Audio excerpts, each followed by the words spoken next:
What's good, y'all? It's your boy Sean Peter Blunt guy. Hey! And we are back again with another stream, another Road to Laughtale stream. Today we will be reacting to part 3 of the Road to Laughtale. But before we get into that, make sure you guys hit that like button. Also, subscribe and hit that bell for notifications. Follow me on Instagram, Twitter, and Facebook. Also, this is very important. Follow me on my Discord. I'm about to talk about that next, after all the rest of my plugs. But yeah, so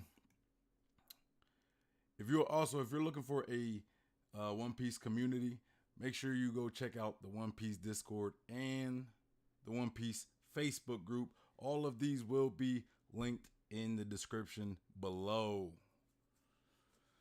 So yes, y'all, just talk about my Discord. Well, I'm gonna talk about that later. Wait till I get a few more people in the chat or whatever, or maybe wait for a few people to come in. But yeah, so yeah, we've been talking about this whole Road to Laughtale. We got part 1, part 2. I think part 1 was mostly about Goldie Roger. Right, it was about Goldie Roger, the poneglyphs, if I remember correctly. Well, I don't remember which parts had which stuff we talked about. I don't fully remember, but I know we talked about the poneglyphs, their locations, back in Roger's day, and then their current locations. We also talked about Goldie Roger. We had like a timeline of where like all of Goldie Roger's adventures, right? Like we never really got a well-defined timeline, and I really enjoyed that. And I think that was in Road to Laughtale Part 1. So make sure you guys check that one out, most definitely. We got some Zebek information. Not a lot, but just we talked about Zebek, right? Zebek, his connection with Blackbeard. I've talked about that a lot. I believe that there is definitely a connection between Blackbeard and Zebek. I kind of think that connection falls into the theory about Blackbeard potentially have multiple souls, right? Mouth is dry. Shout out to my aunt with the thumbs up. Appreciate that, aunt. So yeah. So we talked about Zebek and his connection with Blackbeard. You guys know how I feel about that, right? You guys know that I believe that Blackbeard possibly has multiple souls living within his body. I mean, I don't really know how. Like, is he? I heard of the triplet theory, which I think is, I heard it, and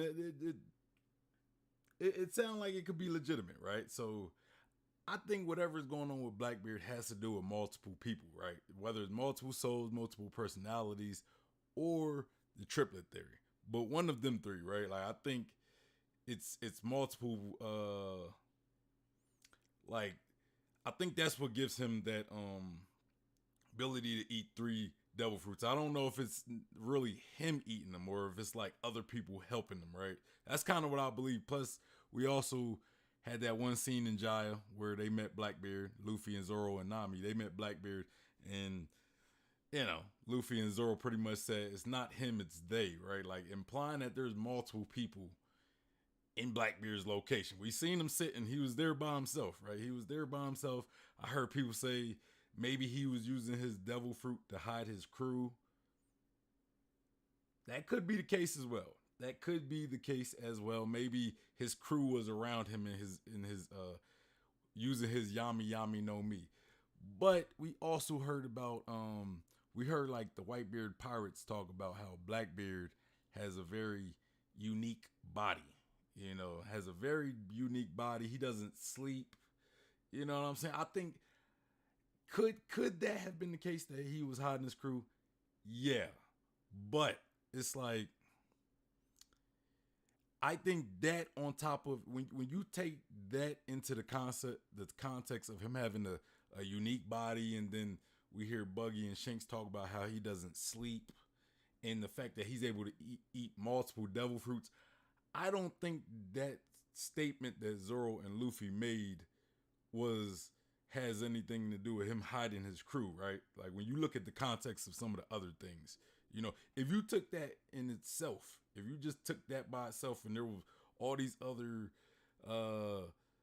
things that people say about Blackbeard wasn't said, then I could probably agree with that, right? Then I can agree with that. But I don't think that was his crew hiding around. I don't think that's the case. When you look at all the other context clues.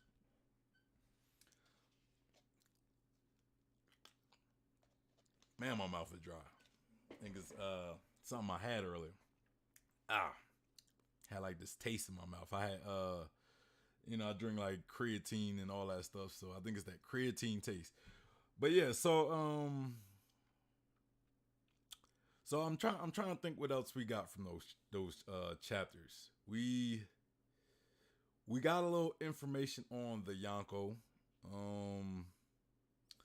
I might have to go back and see, because I'm kind of drawing blanks right now. Because I kind of remember more the first Road to Laughtale that we talked about, like what was on that, but now I'm kind of forgetting.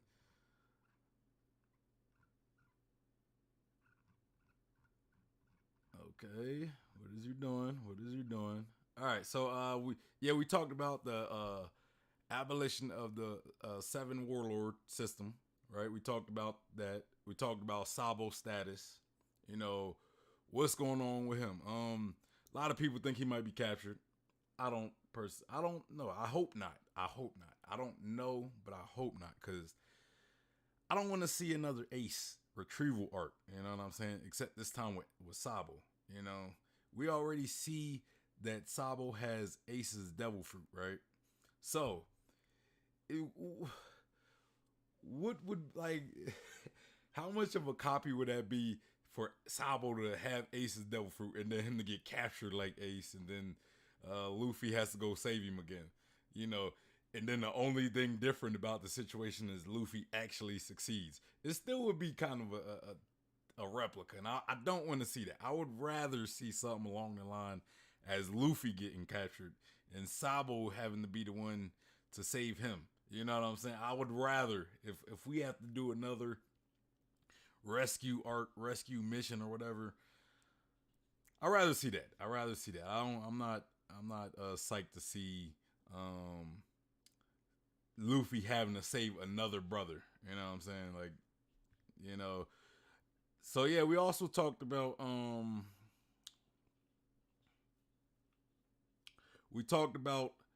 what happened at the Reverie, right? The three different scenarios that happened, like the three different scoops that was in the newspaper, talking about the Reverie.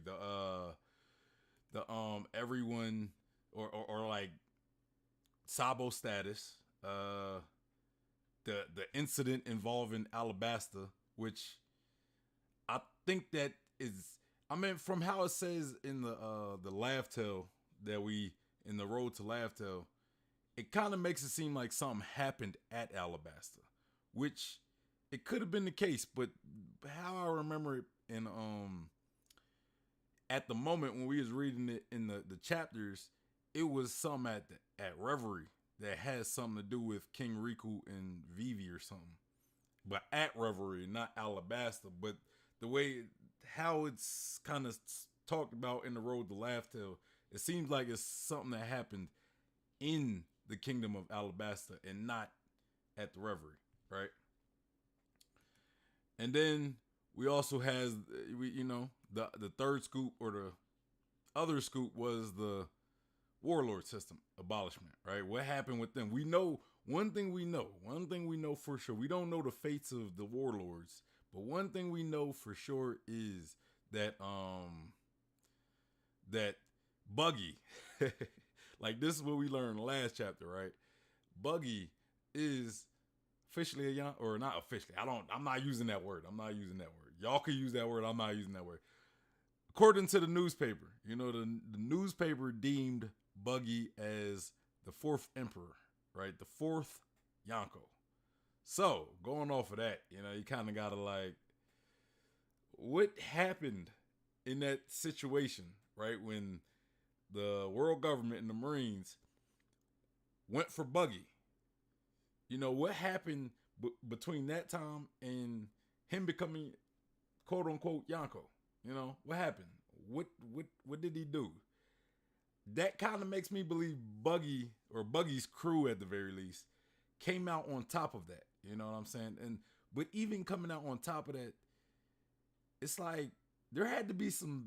There had to Buggy had to have done something to showcase that he was Yonko worthy. I don't know. Like was there like an admiral there to get Buggy, and somebody in his crew defeated an admiral, and then they was like, whoa, you know, uh, said admiral or maybe vice admiral. It could be either one. I think it would be more impactful if it was admiral. Um, admiral got defeated by Buggy. Like he get credit for beating the admiral. So the admiral got defeated by Buggy. So let's make Buggy a Yonko.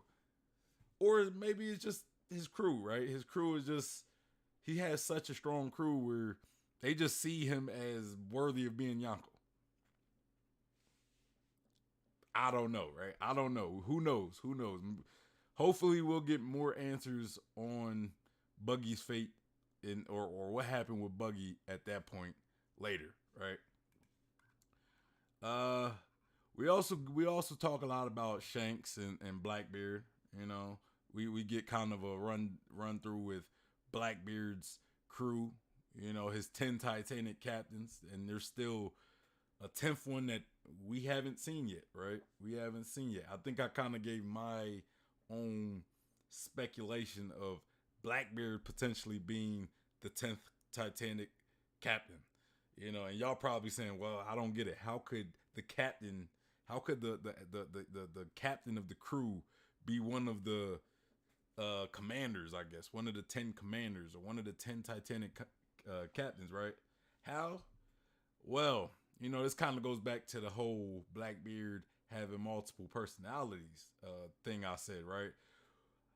Blackbeard, uh, I believe that one of the souls residing within Blackbeard could potentially be Zebek, right? When we look at it, when we talked about the road to Laughtale, and they talked about Zebek's connection with Blackbeard, I believe his connection with Blackbeard has something to do with him residing within Blackbeard, him being another soul or personality within Blackbeard. So let's go. Let's say that is definitely the case. Let's say Zebek is living within Blackbeard, and he's the one feeding Blackbeard all this information about all these secrets of the world, right? Maybe Blackbeard isn't the one in charge. Like maybe Teach, you know, like Marshall D. Teach isn't the one in charge. Maybe Zebek is the one calling the shots, right? And one thing we also know is Gecko or Blackbeard pretty much has Gecko Moria under his possession, I guess. You know, prisoner. He's like a prisoner at the moment. I would assume, you know, unless Moria kind of gave in willingly, you know. But he has Gecko Moria, and we know Gecko Moria's abilities is to take people's shadows and give life to zombies, right? Like he could give life to a zombie with a shadow. So just imagine this, right? Just imagine we got Zebek living within Teach's body, right? And let's say he's the one calling the shots, and they got Gecko Moria, and Gecko Moria extracts Zebek's shadow out of Blackbeard, and let's say they found Zebek's body, his corpse, and they patched it up and all that stuff, and they put Zebek's shadow into his body and bring Zebek back to life, you know. So, given that, like, we could see the return of Zebek. In all honesty, we could see the return of Zebek. Now, let's say if Zebek is the one calling the shots, maybe he takes charge of the Blackbeard pirates, and Teach himself is the 10th Titanic captain. You know what I'm saying? Or maybe Zebek is the 10th Titanic captain. I think it would probably be a little more, uh, I don't want to say meaningful, I guess, but I guess maybe Zebek could be the 10th Titanic captain. But I think it'd be dope to see Zebek take charge. Kind of like where I mean, I hate to use this because I didn't like this aspect in Naruto, but you know how this whole time we thinking Madara was the big dog, and then we see that Zetsu is really calling the shots over Madara, and then we get Kage and all that. I didn't really like how that was done, but I think in this situation, I think Oda could really write it to where it's like this whole time Zebek was in charge. He was kind of like in charge of Blackbeard's body. Like he was the dominant personality, and he was also like saying, "Here's how we're going to do things." You know what I'm saying? And this is why I feel as though Blackbeard is ahead of everybody else in the story, because he has Zebek to kind of give him all the shortcuts, right? To tell him like, "Yo, here's what we need. Here's what we need to do in order to succeed." So there's that, right? There's that. So I think Blackbeard himself could be the mystery 10th Titanic captain.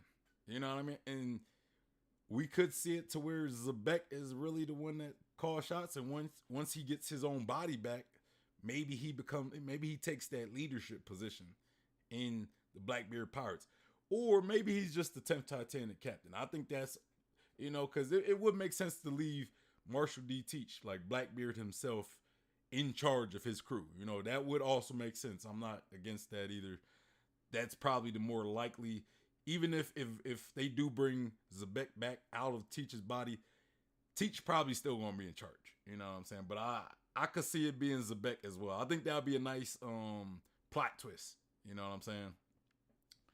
We got Adam in the building. He says, "I've been thinking Jean Lafayette, maybe for what, the 10th Titanic captain. He's already part of he's already a Titanic or a captain.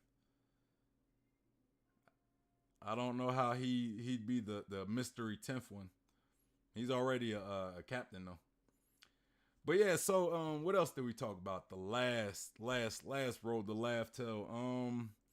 We got a little Shanks stuff where we kind of talk about like what he could be up to, right? His interaction with Kid and Bartholomew trespassing on his turf and everything. I that's kind of one of them under the radar things I kind of forgot about was the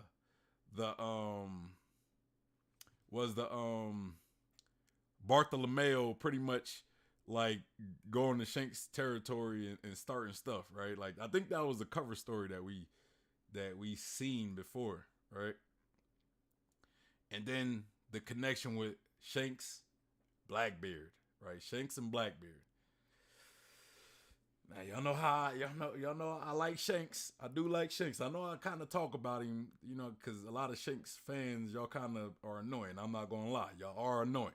Let's get that out of the way. But I do like Shanks' character. I just think some of the fans are annoying. That's all. But yeah, that thing with Shanks and Blackbeard, I think that might culminate to Shanks potentially dying at Blackbeard's hands. They have the history there. What better way to close that history and put more weight into the story than for Blackbeard to kill Shanks before Luffy could give the Straw Hat back to Shanks? To me, that would add a lot more weight to the series. Some people might disagree with me with that. I think it's already kind of a story plot that could lead up to that. I think it would make sense for me, because I don't even see Luffy ever giving that Straw Hat back to Shanks. Luffy defined that Straw Hat more than Shanks has ever. Like we know that Roger had that Straw Hat, and Roger kind of defined it, in his era. I thought Shanks was kind of his job was to kind of find the person who his job is to pass that hat on, right? Where Roger was the original. Well, we don't even know if Roger was the original wearer of that hat. We just know that Roger had the hat, right? Like that straw hat could go like the history of that straw hat could go very deep. You know, Roger could just be one of the inheritors of the hat, just like Luffy is. I don't think Shanks was an inheritor. I think his job was to find the next inheritor. You know, and then let's say if Luffy was to die or whatever, Luffy would probably give it to somebody like maybe Zoro or Sanji or I don't know, somebody in his crew, and their job would be to find that next inheritor as well. You know, you know. But but yeah, so what was I talking about? I was talking about Blackbeard and Shanks.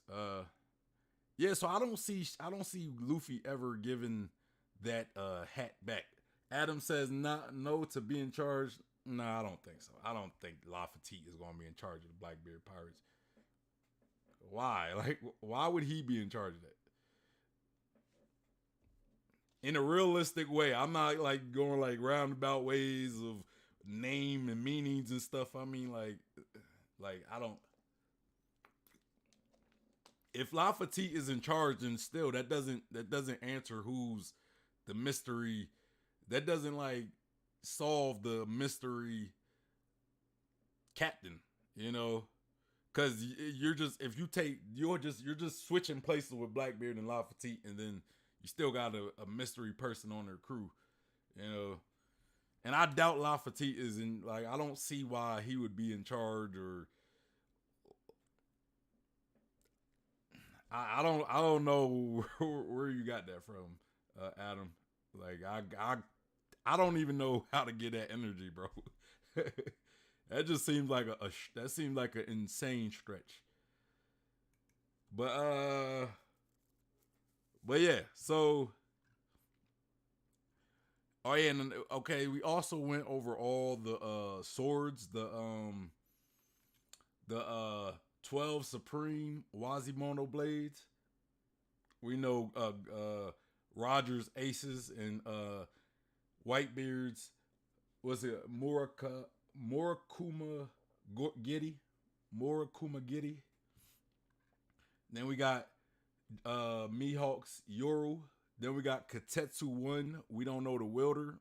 A lot of people believe that it might be one of the celestial dragons, like the Gandhi looking one, right? He might have the Katetsu 1. It's possible. We don't know where else it is in the world, you know, and we know he has this. Why wouldn't a Gorosei member not have one of the best swords in the world? You know, especially if he has a sword. I don't see him having anything less than one of the 12 best swords in the world. You know what I mean? That's just me. That doesn't mean that's the case, but I don't see him not having a 12 Supreme blade, right? We also have the 21 excellent Wazimonos, right? One of them being Zoro's Wado Ichimonji and the Enma. Also the was it the Ame no Habakiri, right? The one that like Odin's other sword, you know, the one he passed down to Momonosuke. And also Katetsu 2, right? That was the sword that Luffy had, you know, the one that Luffy took from Tenguyama Tetsu, right? Who we know to be Kosuke Sukiyaki at the, you know. We also have the 50 fine Wazimonos. I'm not going to go through all of them. And then we have some of the ungraded, you know, like Kaido's Club, Law's sword, which I would have thought been like a more important sword. I would have thought it would have been a higher class of a sword.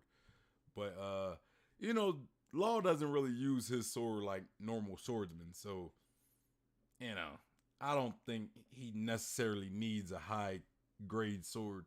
You know, he could cut you without the sharpness of the blade. You know, he cuts with like his devil fruit ability more. So it's like the sword just kind of amplifies his abilities. Would that kind of make you think though? What if Law did have a higher grade, like a higher class of a sword? What if he had one of the 12 Supreme Wazimono blades? You know, he could be dangerous. He could be pretty dangerous. But you also think about it like this. all these class blades are just blades that were already kind of like they were graded. You know, we don't know when they were graded. They could have been graded decades or centuries ago, right?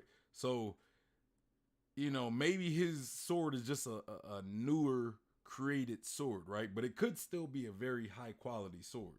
You know, it just wasn't made around the time that the 12 Supreme Wazimonos and the 21 excellent Wazimono blades and the 50 fine Wazimono blades were created. So maybe since it wasn't made at a time, it just was never graded, right? Like, I don't really know how the whole naming, the whole classification of these blades were really created, right? Like maybe they were created a long time ago and, you know, they were never updated, you know, so maybe there's a lot of swords that were created since that are just as good as some of these swords, but they're just newer, right? They're just newer. So that could be the case, you know. And then we also got some sketches of Kaido and you know, King and some of the Beast Pirates and all that, you know, some concept sketches, also Big Mom as well. Yeah, so that's that, right? That's what we got the last road to Laughtale. All right.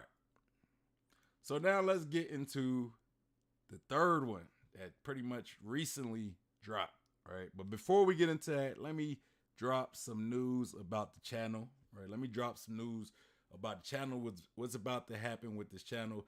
I'm gonna pretty much talk about it all week, so I'm gonna constantly repeat it. I'm thinking, so I made the decision to move my live streaming over to Twitch. Yes, the link to my Twitch will be in the description box. So if you want to catch these streams live, make sure you join the Twitch. You know, I will be moving my stream over to Twitch and away from YouTube, but that does not mean I'm not still going to be utilizing my YouTube. I will still be posting here on YouTube, but how I will be doing that is I will be, I'm gonna be live streaming on Twitch, and then I'm gonna post like highlights. I'm gonna post a more edited down version and trimmed down version to YouTube for people who may not want to catch the whole stream. So if you want to catch my full live streams, make sure you join the Twitch.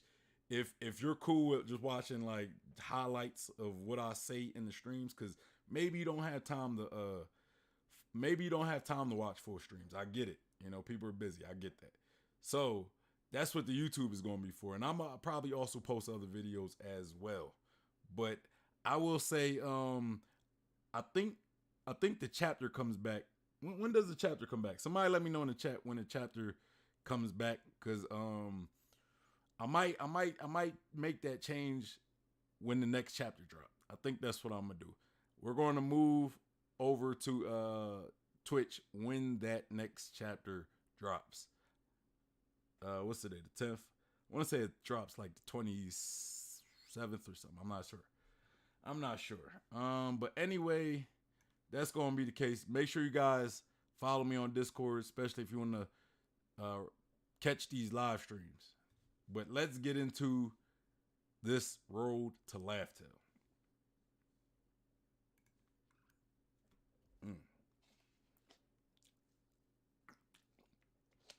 Also, guys, I won't be doing a panel today, but I think I'm gonna probably go live on Twitch. You know, I think I might go live on Twitch after this, right? I might go play some Elden Ring. So if you want to catch me, catch me on Twitch. It might be like an hour or two after. So I'm gonna let you guys know on Discord when I'm gonna go on Twitch. I might take like an hour or 2 hour break in between this stream and that stream though. So it's not gonna be like right after this stream, but it might be like within an hour or two. So definitely just you know, I'll let you guys know in the Discord. So make sure you're part of the Discord. All right.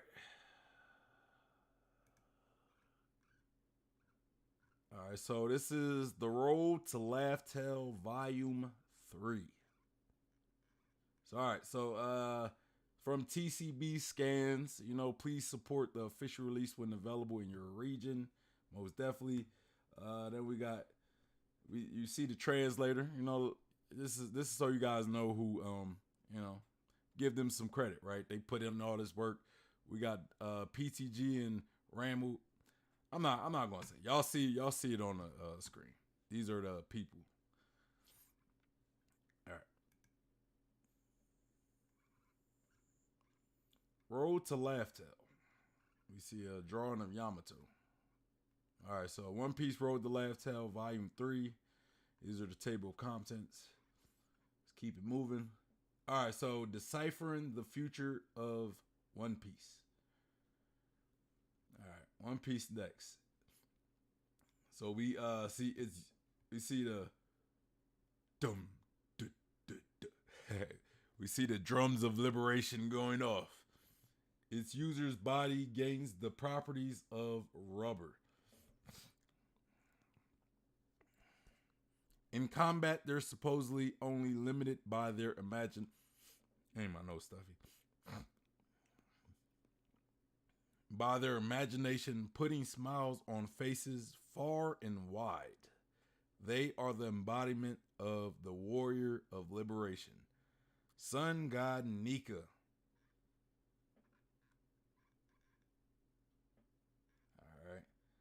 All right, so the human model, or the human fruit model Nika. This mythical zone bears the name of the sun god. Its power overwhelmed Kaido, the world's strongest creature. Can such a mysterious fruit change the world? Turn the page to find out more about the background of this mysterious devil fruit, or this mysterious Nika fruit. I wonder if they're gonna give us some Skypiea stuff, man. Like, I think that would be a dope way to like really start connecting, because a lot of us YouTubers already been connecting these, right? We've been making these connections, but it would be nice to see like Oda officially make these connections in this road to Laughtale. I mean, it doesn't have to give us like everything, but just kind of maybe bring up some Skypiea stuff, right? Like when they brought up the sun god and Skypiea, maybe bring it up now, right? Just saying, I think that'd be dope. I'm not saying he has to like give us some he has to drop some type of bombshells or anything, but maybe make a little connection, bring up some Skypiea stuff. All right, so One Piece Deep Nika and Joy Boy. So we got Sun God Nika. Nika is revealed and the mystery of Joy Boy thickens. So it says an 800-year long gap between awakenings. When one's mind and body are finally able to harness the true potential of the devil fruit, an awakening occurs. This particular fruit hadn't been awakened in 800 years, but when it was, its alternate name became clear. Luffy's peak, the ability to turn imagination into reality. Luffy was convinced that he had finally reached the peak of his abilities when he discovered his Nika form during his deathmatch with the mighty Kaido. And he said, "This isn't fun, Kaido."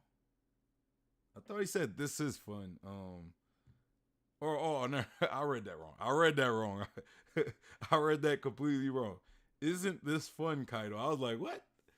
I'm pretty sure he did it. He did say it was fun.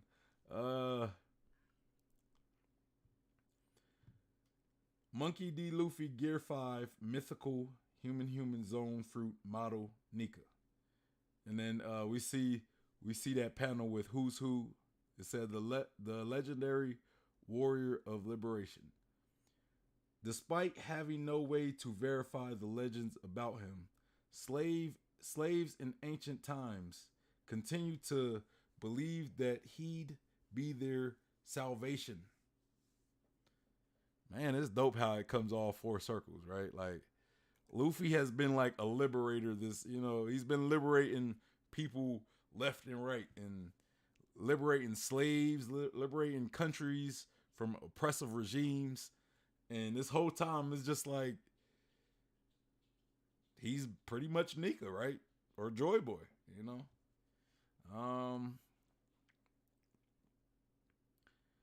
the most ridiculous power in the world. The bizarre ability to rubberize one's surroundings can even make lightning grabbable. Oh, thank you, Oda. Thank you, Oda. Y'all read that, right? Y'all read that. So I know I wasn't tripping this whole time. Y'all read that. It says the bizarre ability to rubberize one's surroundings can even make lightning grabbable. Bro, what did I say, y'all? What did I say? I said he grabbed lightning and rubberized it. You know, some people was saying he created lightning and stuff. I mean, Oda pretty much kind of confirmed that he grabbed that lightning and made it rubber. It's not like he produced the lightning. He grabbed it. He grabbed the lightning and made it rubbable or rubber. So it just shows you, right? That shows you what else can he do? What else can he grab, right? Like he's able to grab like a lightning, which is like plasma. It's like energy. It's plasma, you know. Like it's not something you could just grab, right? You know, it's not physical. It's not, like you could touch it, but you'll get hurt, of course. But it's not like you could just grab it. You know, like if you try to touch lightning, it's going to shock you, but you won't really feel anything physical other than being electrocuted. Other than being electrocuted, that's all. Said reverberating drum of liberation. Nika's powers are accompanied by an unusual sound. The funny heartbeat seems to be related to the god's power. You know,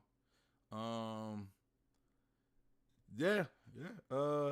It's weird that it's like a theme song, right? Like you have an actual ability in the series. Like I don't think I've ever seen in any anime or any form of media where someone has a transformation and it comes with a theme song. It comes with music behind it. Like that's that's pretty dope. That's pretty dope right there. That's pretty dope.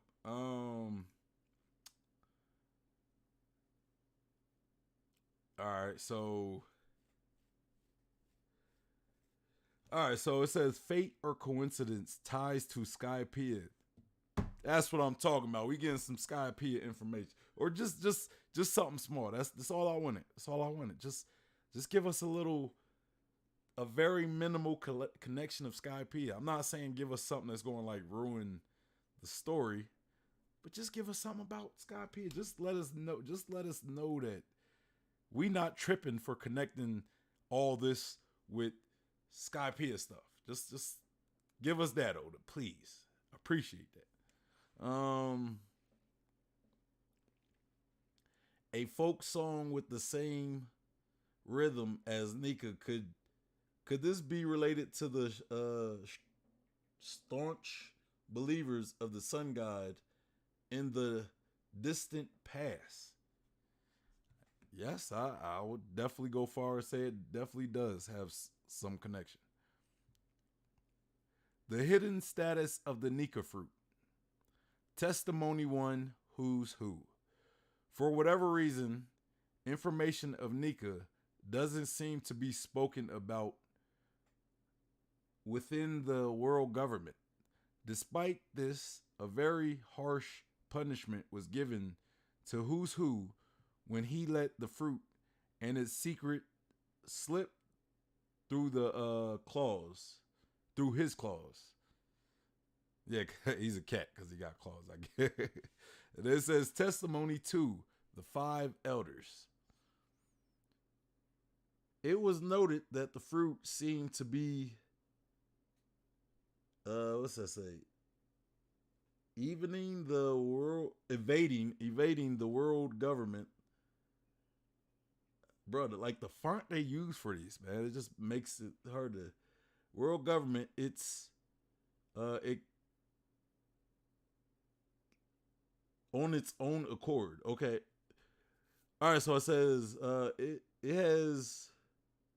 it was noted that the fruit seemed to be evading the world government on its own accord. The alternate gum fruit name was probably devised to keep its man, I cannot read. It's like one is like upside down, so it's like, and two is like the font contained existence from people, I guess. I don't know, man. It's freaking text, man. Like, use some text that's not like, oh, like some of the letters look like other letters, and but yeah.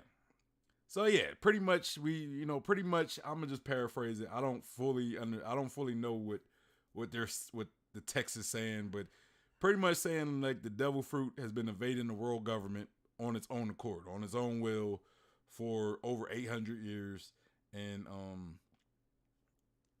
that's how it's been, So it kind of lends credence that maybe the devil fruit itself was calling out to Shanks to come get it, and then Shanks end up bringing it directly to Luffy. You know what I'm saying? Directly to the person it was meant for. You know what I mean? So it all kind of worked out, right?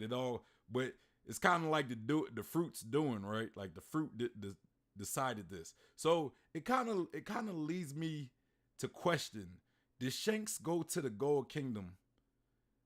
Like, was there like, what was the reason Shanks went to the Gold Kingdom, to Luffy's home island, right? To his home country. Did Shanks go there because it was being led by the fruit to go there? Or did Shanks have some other reason to be there, and his reason just kind of coincided with the will of the fruit, right? Was it just kind of like the fruit knew that Shanks was going to be going there for whatever reason, and he called out the Shanks first or whatever, or it called out the Shanks first, right? Or was the fruit kind of influencing Shanks to go to that specific island, right? Like maybe the world government ship was near the Gold Kingdom, and Shanks was like maybe the devil fruit just been manipulating events this whole time, right? Like that's wild to see a devil fruit possibly manipulating events. Adam says the main thing of making soup, LOL, thickening. So yeah, that kind of make me believe maybe the devil fruit influenced Shanks to go to the Gold Kingdom in order for the devil fruit to end up in Luffy's hands. Damn, it's almost like this devil fruit was kind of manipulating people, right? Like manipulating other people's wills, All right, and it says these two terms seem stupendously important. Let's piece the scraps of information we've gotten so far and dive headfirst into this puzzle. Let's get into it. Let me get all this reading is making my mouth dry.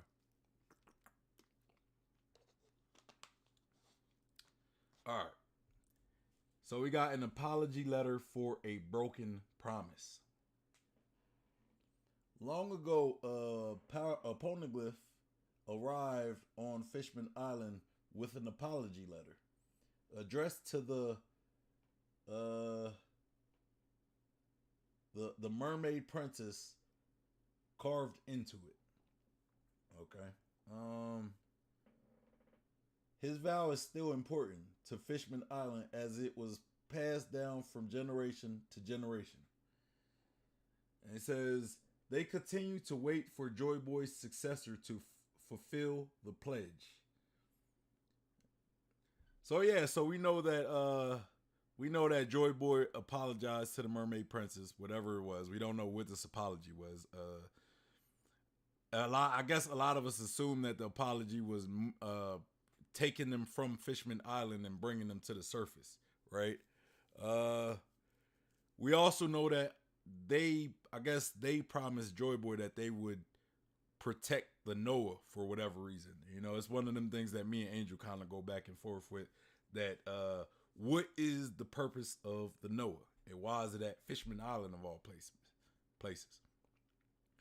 And we know that Fishman Island, or the Fishman Island royalty at the time, promised Joy Boy that they would protect the Noah. We don't know why. We don't know his purpose. I kind of assume that I'm kind of conflicted, right? Because I think, why would Noah be at Fishman Island? It could be there just for protection, just to stay protected. It could be there to be used by the fishermen, because you know it's used by the Sea Kings. Were able to move it, so you know. But we don't know why it's there. We don't know why it's there.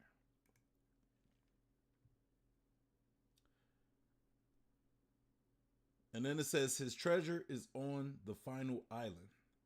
Rogers laughs wholeheartedly after learning about the treasure Joy Boy left behind. And then it says Joy Boy, a figure that existed during the Void Century. For the last, let me let y'all read that, because I don't know if y'all can see. Yeah, y'all should be able to see that. For the last 800 years, his words of sorrow have been engraved in stone for future generations to see. Has the time finally come for someone to inherit his will and put these regrets to bed? Yeah, we all know that's Luffy right there. And then it says, the mermaid princess that knew Joy Boy was able to communicate with Sea Kings. She was also known as the Great Weapon Poseidon. The one meant to guide Poseidon's way. It is said that another like Joy Boy will one day guide Shirahoshi, the current Poseidon.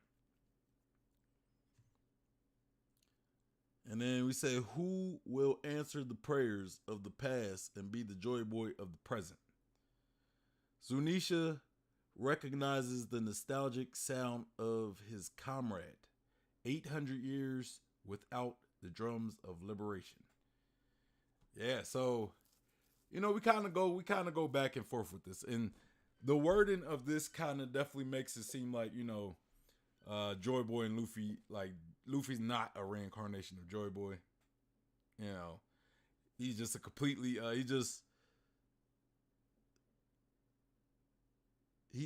it kind of saying he's like, Luffy is pretty much the Joy Boy of the present, right? He's like the Joy Boy of the present, but he's still Luffy, right? He's still Monkey D. Luffy.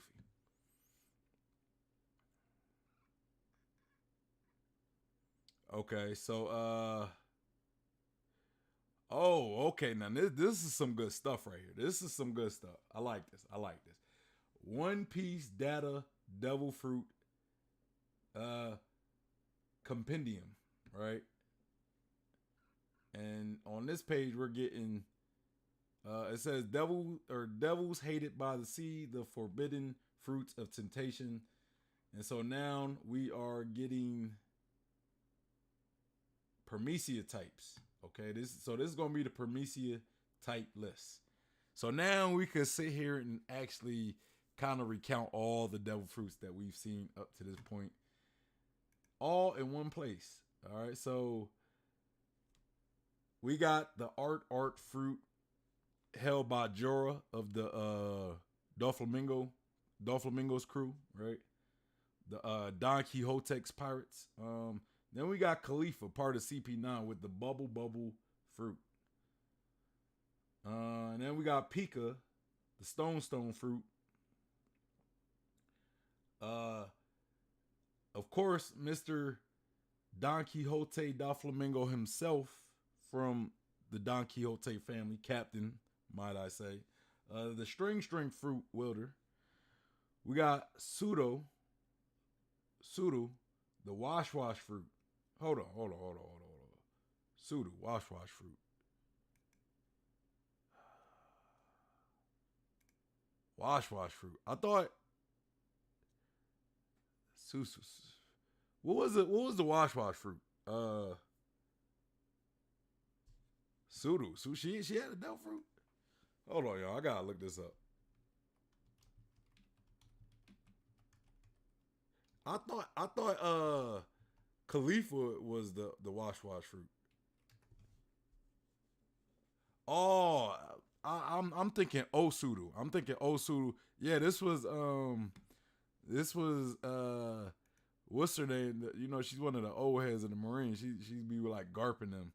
Yeah, I do remember having this like where she was hanging people up like they were clothes. I didn't know that was called the wash fruit though. I thought that would have been like maybe the laundry fruit. I thought that would have been the laundry fruit. All right, so then we got Morley, mold fruit. He was able to kind of like you know mold the ground and go under it and all that stuff. You know, which that could actually kind of be like a super OP devil fruit if you think about it, because like what he was doing was kind of like what Luffy was doing. Well, no, because I think he had like a device to kind of pump things. Like, how did his devil fruit work? Was he able to like kind of just move terrain like Luffy moves terrain? I don't remember.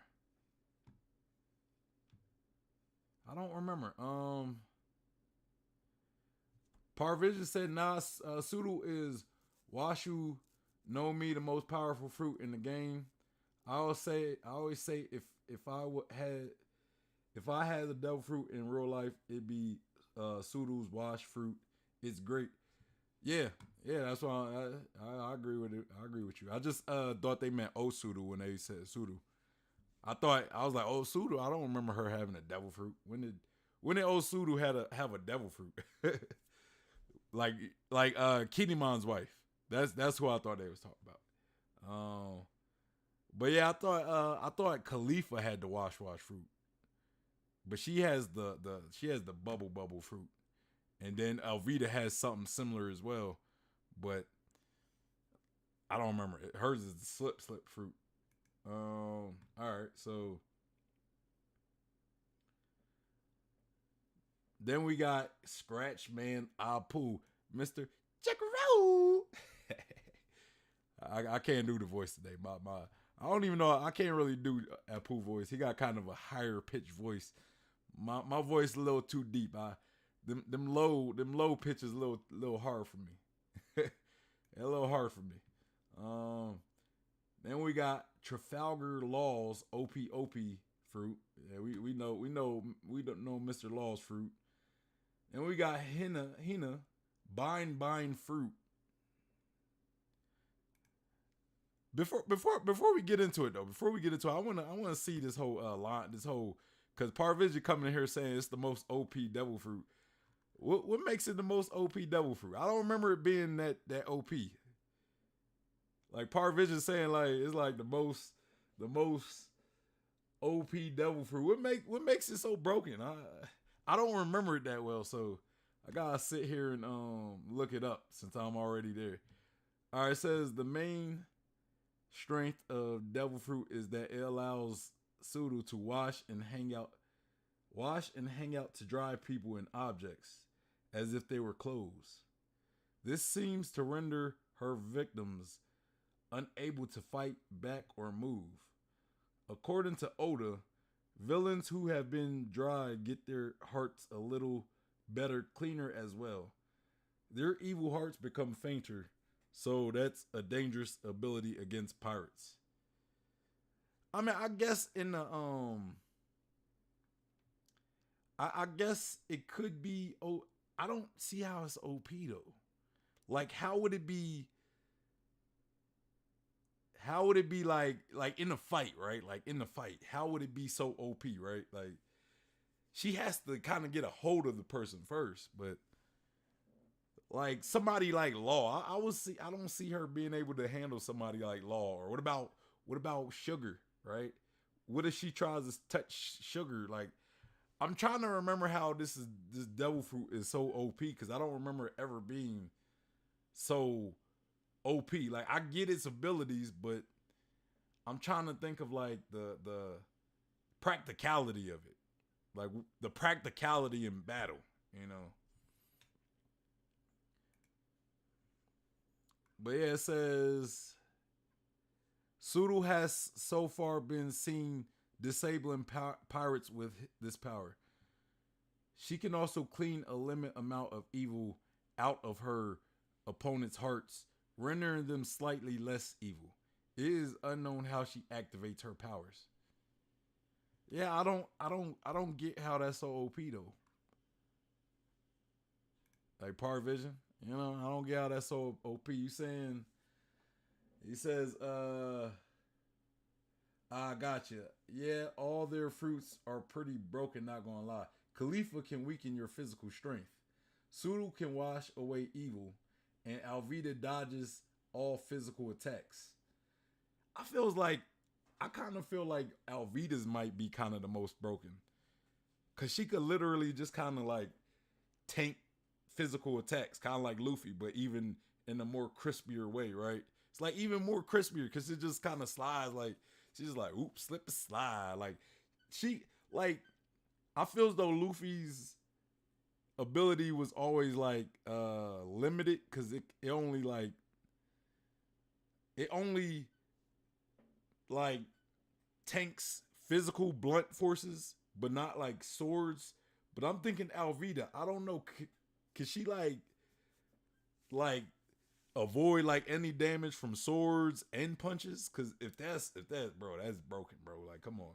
Like now other abilities, like other devil fruit abilities, she's still vulnerable to, but uh, but yeah. Khalifa also. Khalifa, she could weaken you, right? Her bubbles weaken. But I'm trying to see where Sudo's shine at though, you know? I mean, I get it. Like it definitely could make you a little more good, but it doesn't like turn somebody completely. Like you gotta keep using it for it to turn them completely. It's not like one time and now they're good, you know what I mean?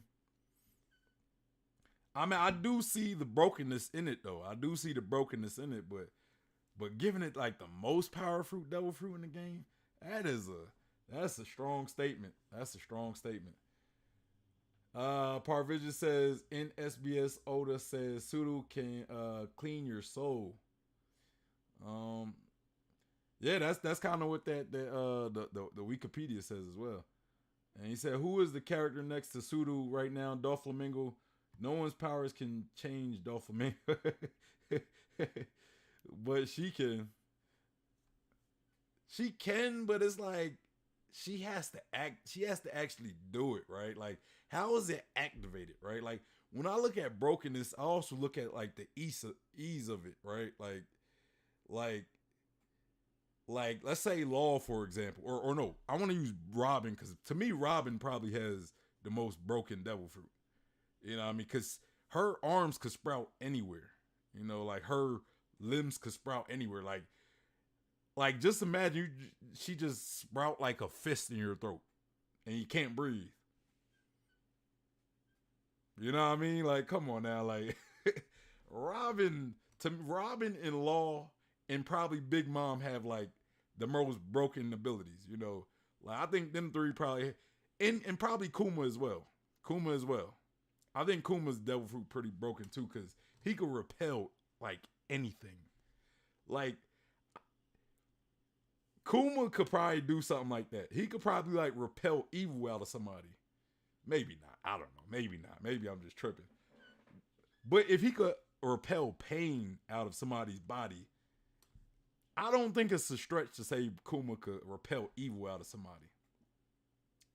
Possibly, you know.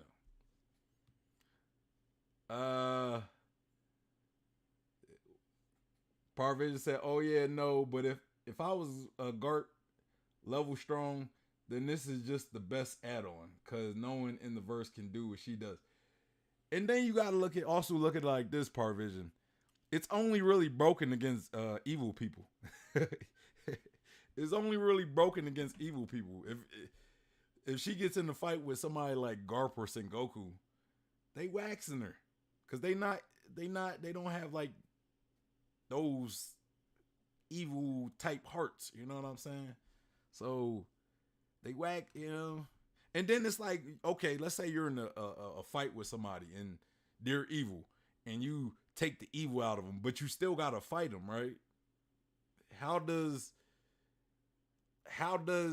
like if you still have to fight them and that's all like Sudo could do, like what do you do from that? Like it's like you made them good. Now you still gotta fight them, right?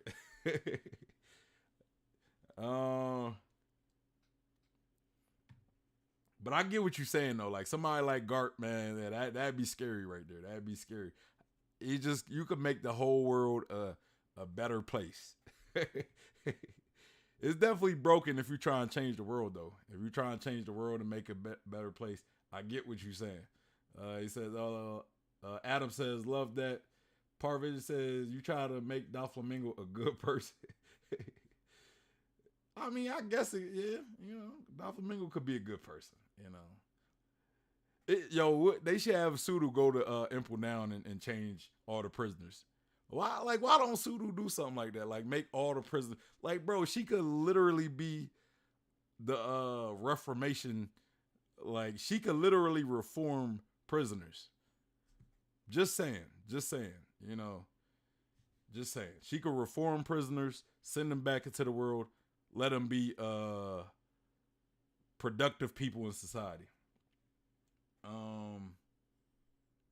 But yeah, definitely if you're trying to conquer the world, or not conquer the world, but change the world, I see what you're saying though. I definitely see what you're saying. Adam says the main way to get rid of bugs is to wash them out. That's true. Or kill them. But kill them by washing them out. Yeah, you are definitely correct on that.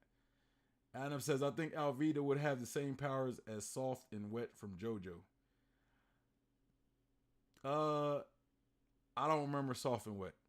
Is that like was that in one of the is that in the show, the anime, or is that like one of the later parts that we haven't gotten to? Because I'm only as far as I want to say maybe season 2 of the current one. I don't think I've even I think I've seen like the last season of Stone Ocean, so I don't remember Soft and Wet.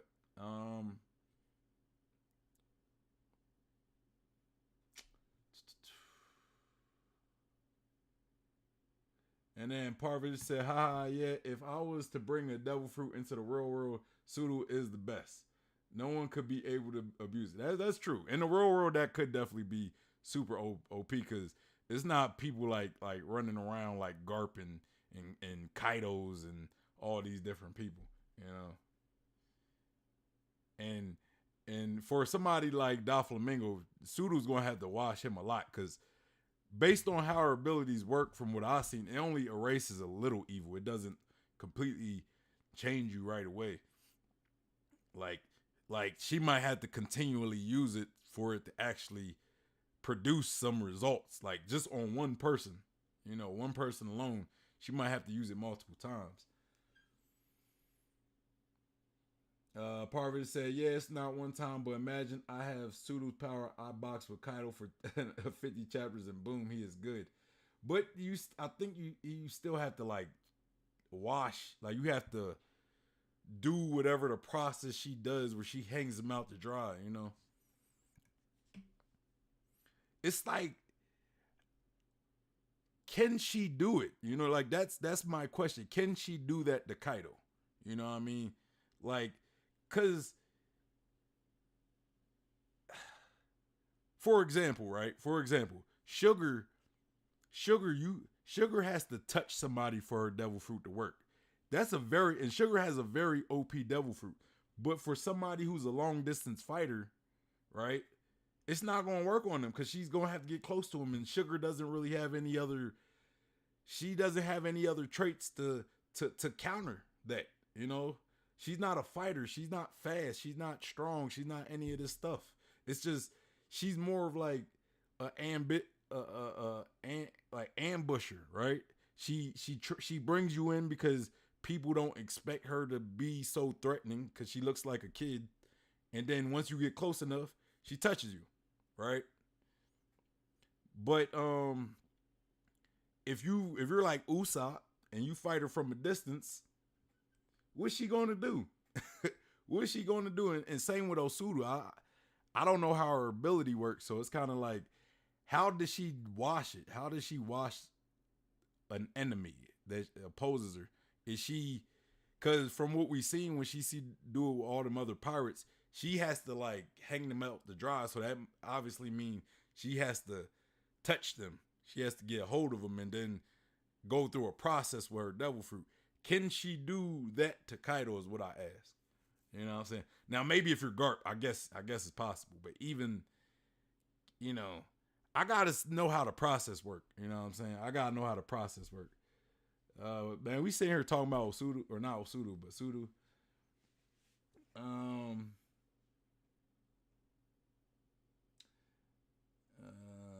Boom is good. Parvati said changing someone's heart isn't easy, so a power that can clean someone's soul being accessible at all is broken. You know who should have this devil? Like, if you brought them in the One Piece, if you brought Naruto in the One Piece, that would be the perfect devil fruit for him. Cause it's literally the talk no jutsu. It's like that talk jutsu that everybody talk about Naruto. And that's pretty broken in Naruto, so I guess you do got a point, Parvision.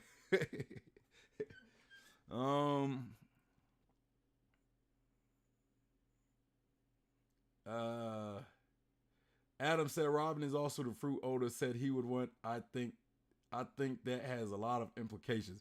Bro, Robin has a insanely ridiculous devil fruit, you know? Cause it's like she could sprout her devil fruits anywhere, man. Her arm, her limbs anywhere.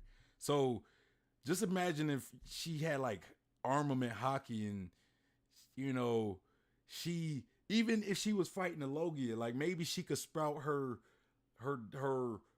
like little hands on the little particles of the Logia user, and have these little microscopic armament hands punching each. I know I'm tripping, y'all. Let me stop. I'm wild for that. I'm wild. I know. Parvision said the funny part is Doflamingo is actually Fabric LL. So Sudo going to wash Doflamingo turned him into a good-hearted ally. That's why Doflamingo was afraid of her. Good point. And then he said, nah, because they fighting me because they evil. I ain't trying to fight good people. Yeah, that's true. I'm just saying it's a very specific, you know, like when I look at when I look at super OP devil fruits, I look at them like I look at it in like different scenarios and how they would work in different scenarios. And if a devil fruit is OP but is super limited, to me it just kind of takes away from his OPness. You know, like if like Sugar's devil fruit is OP, but I kind of knock the user more so because she's weak as a character. Like she's pretty weak. So, but if you give somebody like Luffy Sugar's ability, bruh, Luffy is waxing anybody in the universe. He's turning everybody into toys. I'm just saying. But then again, if you knock the person out, then it undoes everything. So again, that the weakness kind of cheapens the OPness, I guess.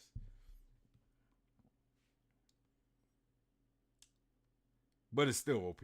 I'm not going to take that. Par say, yeah, that's my goal. Make the world a better place. Yes, I've always said Sudo should just washing people and Imple down. Bro, Sudo could change, bro. It's like all these evil people in one location, bro. All she has to do is set up a nice little office in Imple Down. They just bring people to her office, and it's like therapy, right? It's like conversion therapy, you know, where she just making people good and then release them back into the world, you know. Because just imagine if she did that before the whole Imple Down escape. Just imagine if she did that before Luffy broke into Imple Down and escaped with all them prisoners. Bruh, they would all have been reformed prisoners. It just makes sense. And Parvin said, I think her power could be like Beiran mode, Naruto. Every hit can activate her power in a small way, but if she folds you, then it's over. Yes, Ella Naruto Washu no music. I haven't watched Boruto, man. I kind of actually actively avoided watching Boruto just because I didn't want Boruto to ruin my love for Naruto. So I've actually kind of actively been avoiding it. You know, I already kind of had that bad taste in my mouth from how Naruto ended with like with the introduction to Kaguya and all that stuff. Just kind of left a sour taste in my mouth. But exactly though, the whole that would be Naruto's devil fruit. If you translate Naruto to One Piece, that's the devil fruit Naruto has. And Adam says, you know that in some of the oldest versions, that is actually the goal of Satan to take away any free will. Are you saying that? Are you saying Sudo's devil fruit is kind of evil? Is that what you're saying, Adam? Parvati said, good choice on Boruto, not going to lie. Hey, bro, I just was hearing so much bad about it. So I was like, maybe later down the line, if things change and it becomes like this excellent series, maybe I'll get back into it. But you know, which I kind of heard some good stuff about it lately. Let's get back into this devil fruit list though. So okay, we got the shadow fruit, Gecko Modia, the Dango fruit, Otama, Sparkle fruit, which kind of relates to Kizaru's devil fruit, or like Kizaru, right? Because Sparkle is kind of like a my bad, y'all. I got the burst today. Cause I think what Kizaru's name devil fruit is the glint fruit. I think that's what Kizaru's devil fruit name is, and I think glint is kind of like what it's kind of like a sparkle from a diamond or something. Like I don't know. I don't remember. Then we got the glare fruit viola. I think the glare fruit is another super OP devil fruit.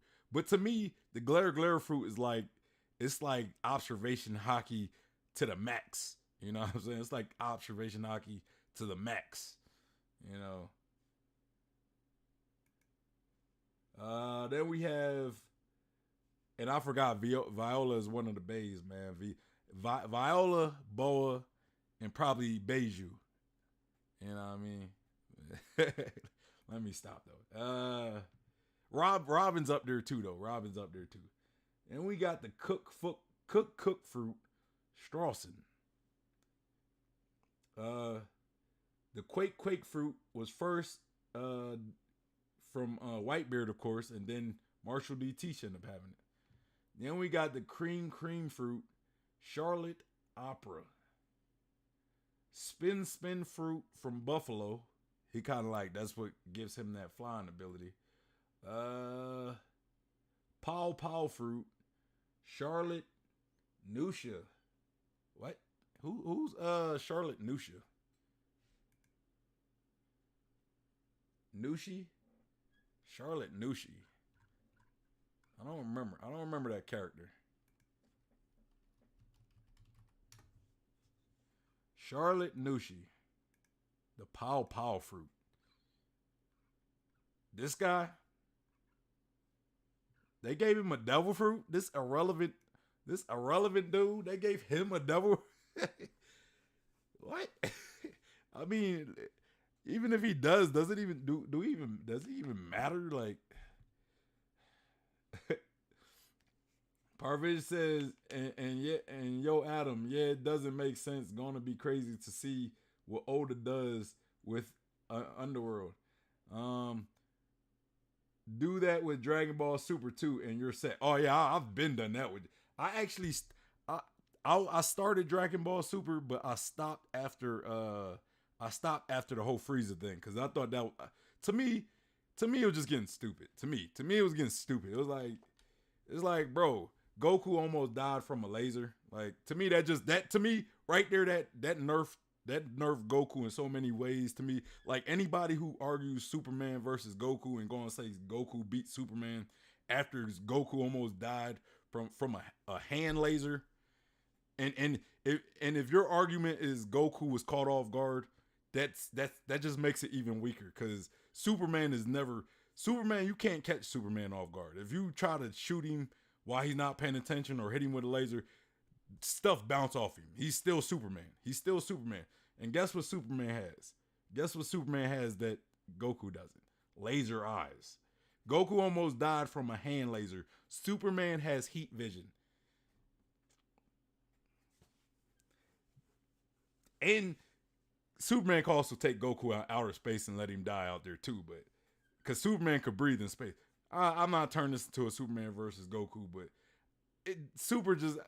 but to your point, Part Vision, Super got stupid after that, so I just stopped watching. You know what I mean? It's just like, it was just getting ridiculous. Like, the whole Frieza being able to catch up to Super Saiyan God Goku, the same Super Saiyan God Goku who fought Beerus, like, who had to push Beerus to actually fight. Frieza caught up to Goku in 4 months. So he was literally post Frieza saga Frieza. Like, so just imagine Frieza post Frieza saga, like right before he died, you know. Or no, you could say Android saga when he was that cyborg Frieza.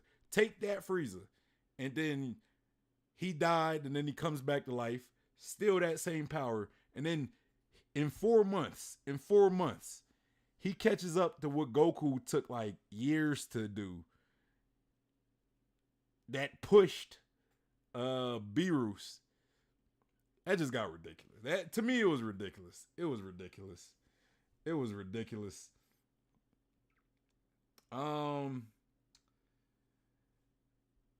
Parvish said it doesn't make sense, and then Adam says, I'm just commenting on the idea of forcefully changing things, beliefs, etc., kind of like a clockwork orange type idea or deal.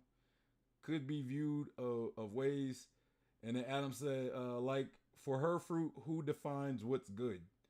And you said, I seen Goku breathe in space. I think it counts. You're probably referencing when he fought Beerus. They were still in the stratosphere.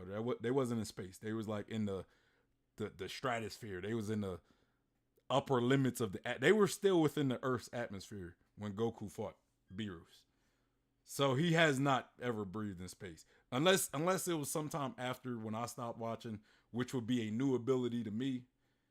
Frieza is like the only character, maybe Cell as well. Cell, at least Dragon Ball Super, Frieza and maybe Cell are like, and maybe Garlic Jr. because he's immortal. They're like the only ones that are probably capable of breathing this, and Cooler.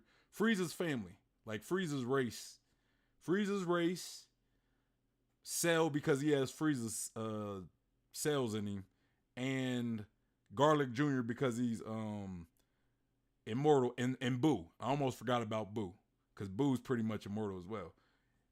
They're the only ones that should be able to breathe in space. Goku has not really shown anything to breathe in space.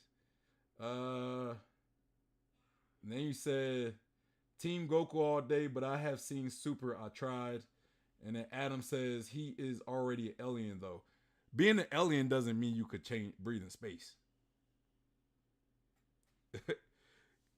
And if you get technical, humans are aliens to sand, so they're all aliens to somebody else. Like like Krillin. If when Krillin was on Namek, Krillin is an alien. Like an alien is just a foreign invader. So him being an alien to Earth doesn't mean he can breathe in space. It just means he's an alien to Earth. I mean, just saying. Frieza's race specifically can breathe in space though, or they can survive in space. Goku, I think almost died being in space one time. I don't remember, but Goku has never showed the ability to breathe in space. Matter of fact, I think when they fought Frieza in Dragon Ball Super F, and Frieza ended up blowing up the world, Goku and Vegeta had to be in that little sphere that Wiz created. Like that Wiz created. Because if he wasn't in that sphere, he would have died. And there's probably other people that could breathe in space, like Beerus could probably breathe in space. The angels and the gods of destructions, like all the godlike characters, they could probably breathe in space as well. But Goku can't breathe in space. That's the only point. Goku can't breathe in space. Unless he develops unless he developed the ability to breathe in space. Then he said, and the moon makes him transform like he is the original Princess Kaguya reference, LOL, but I think he could maybe do it if he tried. Bro, you can't. You're trying so hard to make Goku have the he can't, man. He can't. I'm telling you. I'll look it up after this. Maybe, look up some evidence. I'll go look it up, and maybe there is some evidence to prove me wrong. So I'll look it up before I keep going on about that though. But just saying. But let's continue this. Why was he even necessary to even list? I guess whatever, doesn't matter. But let me see his devil fruit. It says, Nushi ate the Gachi Gachi no Mi, a Promethea type devil fruit, which allows him to fuse together with his 9 decuplet siblings into a giant lanky figure with an enlarged scythe. So that leads me to believe, do the other ones not have so he must be the only one with that ability. Because I do remember this in the anime now that I'm seeing it. So he must be the only one with the that devil fruit. He must be the only one with that devil fruit. Because I would think that could be a pretty OP devil fruit as well. Because think about it, right? Think about it. His devil fruit gives him the ability to fuse with. Let me look at this devil fruit though. Let me look at the devil fruit. It says by merging themselves with other people, the user can grow tremendously in size and strength. Inorganic objects are also included in the fusion. As the merged form of the Charlotte duplicates, who each wield a normal size scythe, carried a massive scythe, and wore clothes similar to a mix of the ones worn by them. The fruit seems to offer no benefits to the user if they do not have other people around to merge with, and it's unknown if they can forcibly merge with unwilling targets. Other than that, it has shown no particular weakness aside from the standard devil fruit. Hey, I low-key kind of like this devil fruit. I low-key kind of like it. I mean, the only reason why I like it because it kind of reminds me like of a fusion. It's like a fusion. It's like the Portero rings in DBZ. You take 2 characters, fuse them. My question is though, could, if you have 2 characters and you merge them, do you take both characters' abilities? You know what I'm saying? Like, for example, right? Let's say you have the devil fruit, and let's say you find somebody else with another devil fruit, right? Like, let's say, I don't know, let's say you take two devil fruit users, right? Like, you find two other devil fruits. You take Kuma and I don't know. I'm just thinking of a random character. Kuma and Big Mom, right? Y'all all merge, right? Do you have?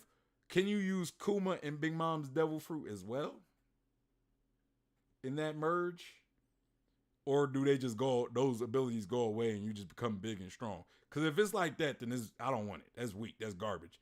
But if you can merge with other devil fruit users and use their devil fruit, bro, or even just take the strengths of characters. Like, let's say you had like the Straw Hats. Let's say if one of the Straw Hats had that, right, and all the Straw Hats merged together, or they all get the same.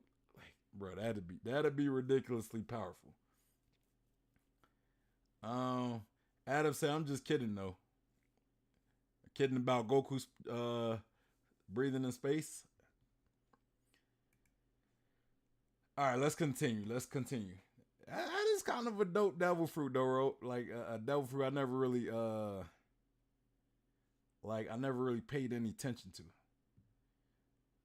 Bro, I gotta keep this. I gotta keep this up, man. I gotta keep this thing up because I'm gonna do a devil fruit stream one day where I rank devil fruit or like a tier list. You know, I mean, I know Threevil did it once, but I kind of disagree with some of his. I kind of disagree with his list, so I want to do my own. You know what I mean? I don't, but I'm of the belief I don't like complaining about what like somebody else's lists or tiers or whatever. I'll just rather do my own and do it the way I believe is correct, right? You know. But yeah, so we got the Rally fruit from Bello Betty. Pretty OP devil fruit, right? Pretty OP. Um it's more of a support devil fruit, right? It's like one of them RPG type devil fruits where it's like you're just boosting the stats of your party, you know. Useful, very useful though. But it's an OP support devil fruit, you know. It doesn't have that much use if it's just you by yourself fighting. Unless you could use it on yourself to boost your abilities. Then we have the we have the gum fruit, which I'm surprised it's still on here as the gum fruit and not in the zones. But hey, it is what it is. We got Shoes Rust fruit, and if you don't remember that one, I remember that one. That was the back in his lobby. I want to say at the end of it, right when they were trying to. I don't know if they were still trying to save Robin or if they was trying to escape, but there was Zoro fought one of the vice admirals. I think he was a vice admiral. He might have been like a captain or something. Yeah, I think he was like a captain. I don't even think he was a vice admiral. But the dude, he pretty much rusted Zoro's sword. I forget which sword it was from Zoro, but Zoro lost the sword. Then we went to Thriller Bark. Zoro ended up getting Shishui to replace it. So it was like it was the sword that Zoro replaced with Shishui. Bro, that's like the perfect devil fruit to fight Mr. One against. But you'll kill him though. You'll kill like Mr. One to get killed by a shoe. I'm telling y'all that now. Shu is like the perfect anti-swordsman fighter. He's the perfect fighter against like him and Buggy are the perfect anti swordsman. Then we got Kid, the magnet fruit, Charlotte Smoothie, the ring fruit. Charlotte, we should call her Charlotte Useless because she's been kind of useless this whole series. Like, come on, man, we ain't see her fight one time or do anything worth. Then we got Kelly Funk, the jacket fruit. I vaguely remember Kelly Funk. Vaguely. Kelly Funk. We want funk. Oh, okay, yeah. Back in Dressrosa, he was the boxer who was, I think on his own he was kind of weak, but his brother, he kind of puts him on, and then his brother was a beast with him. So it's like his brother put him on, and it kind of combined abilities. So it says, I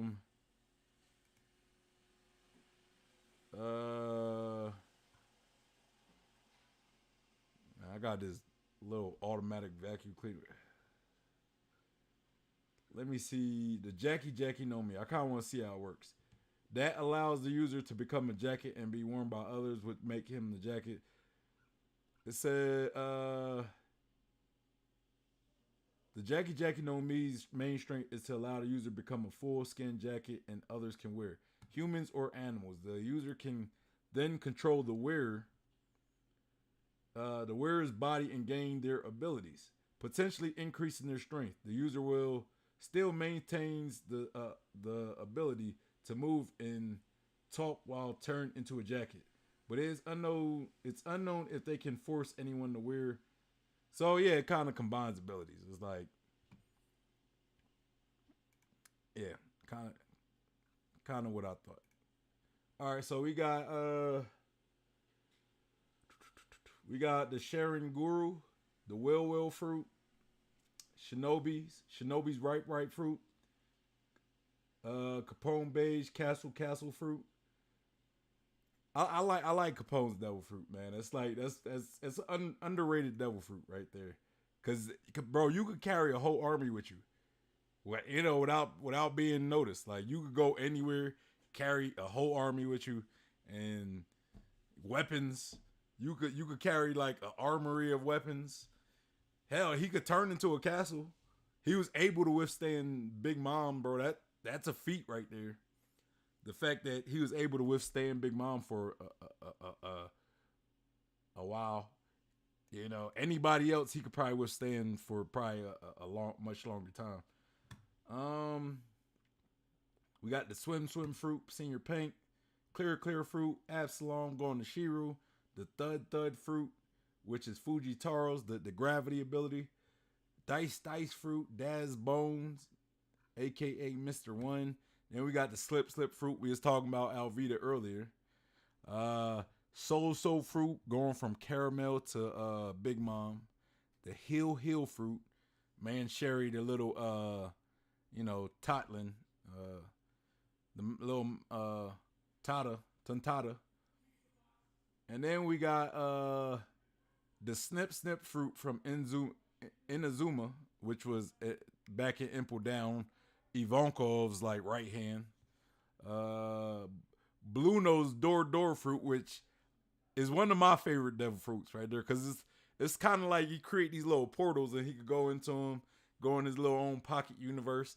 Like, bro, I think that's probably one of the top devil fruits that I will have in real life, because you got your own little pocket universe, which is dope, right? Which is dope.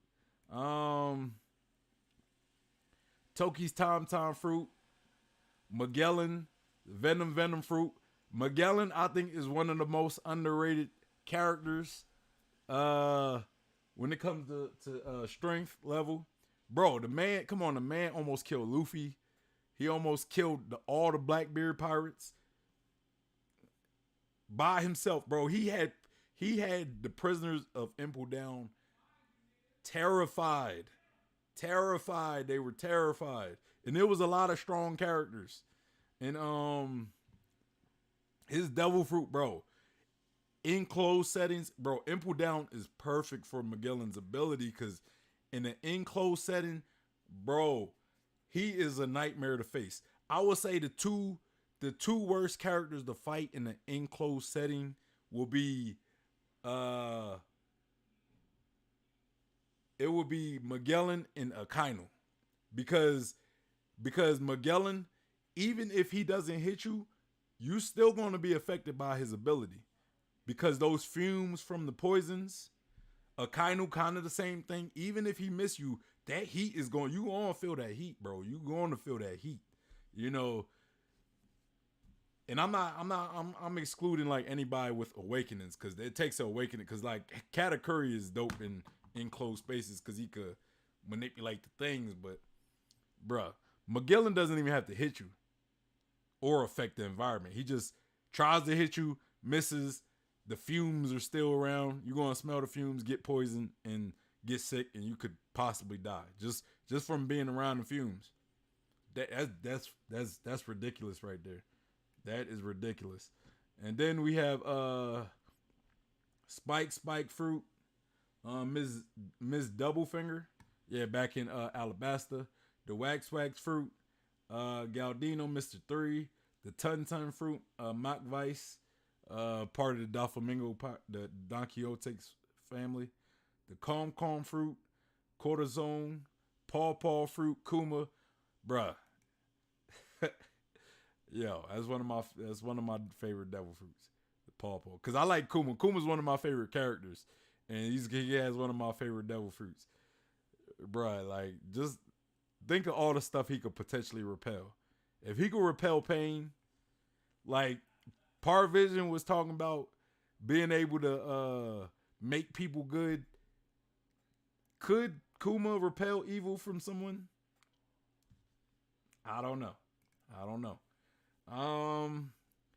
The Stitch fruit, Leo the Tuntata, Heat fruit, Oven, Slow fruit, Foxy, super OP devil fruit, just in the wrong hands, in the wrong hands. Wapple, Munch fruit, the butter fruit, Charlotte Gelati. I think he was the one with he had these little craters in his head, I think. The flower fruit, Robin, definitely one of the most OP devil fruits. Spring fruit, Bellamy. I kind of always thought that devil fruit was a little garbage. I ain't gonna lie. Comparatively to like a lot of other devil fruits, that'd probably be like one of the. I would say maybe in the middle. I'm not saying this. I'm not gonna say it's the worst devil fruit, but it's definitely not in the higher end. I'd probably put that somewhere in the middle, but on the lower end.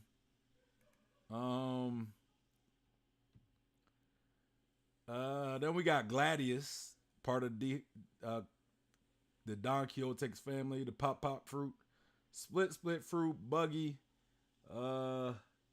Barrier fruit, is Bartolomeo. It was that old guy from Orochi's or Kaido's flashback, or no, Odin's flashback, and Odin and Orochi's flashback. The biscuit fruit, Cracker. I like Crackers devil fruit. Flat fruit, Diamante. Kind of underwhelmed by that devil fruit. The arms fruit, Baby 5. Yeah, she could turn her stuff. She could create weapons. The garb fruit, Kinemon. It's useful, but I think in battle, it's not that practical. But in like espionage and stuff like that, support stuff like that, it could be super useful. It's more contextually useful, or situationally useful. The book fruit, Montdor, brush fruit, Conjuro, yeah, Mr. Painter himself. Stick fruit, Treble, berry fruit, Berry Good. Who's Berry Good? I don't remember Berry Good. Berry Good. Oh, this guy. What does his devil fruit do? As a Marine officer, he has command over lower ranking since he is a Marine. Very good is whatever. I don't care. He is whatever. It seems kind of garbage. The Lick Perrorin, the Lick fruit, Charlotte Peril Sparrow, Pocket fruit, Blaming Co. Who's Blaming Co?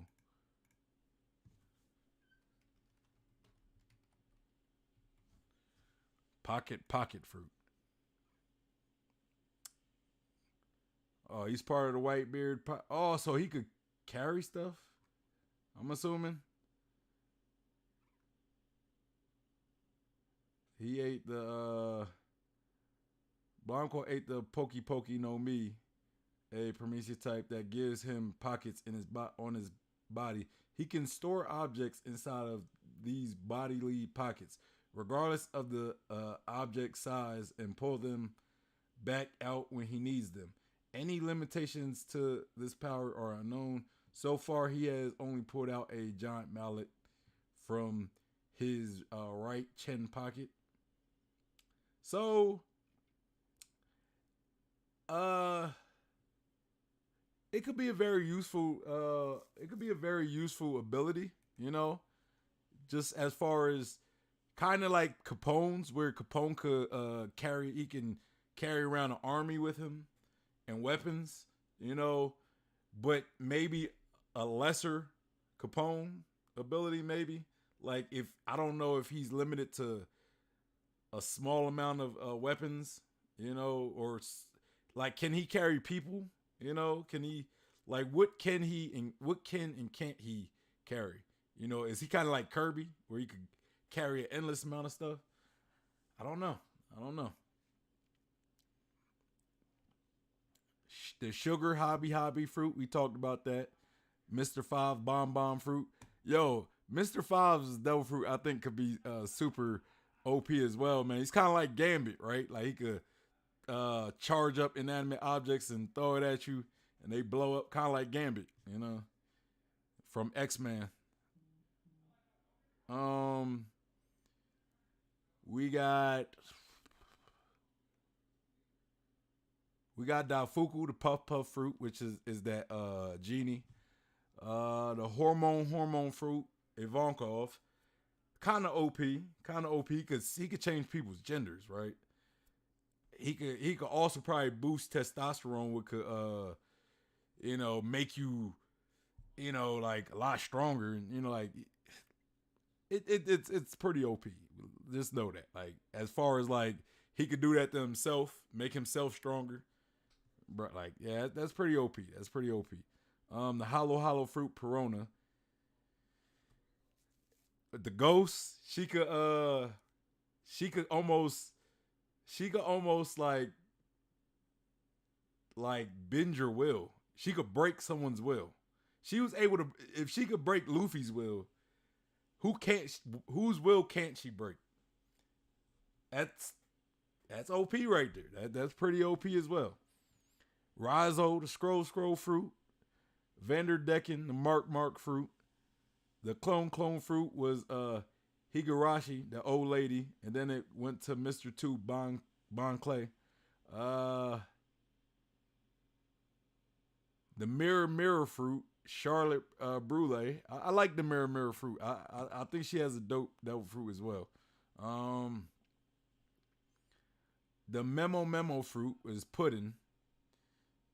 Yeah, I mean, hey, manipulating memories, OP.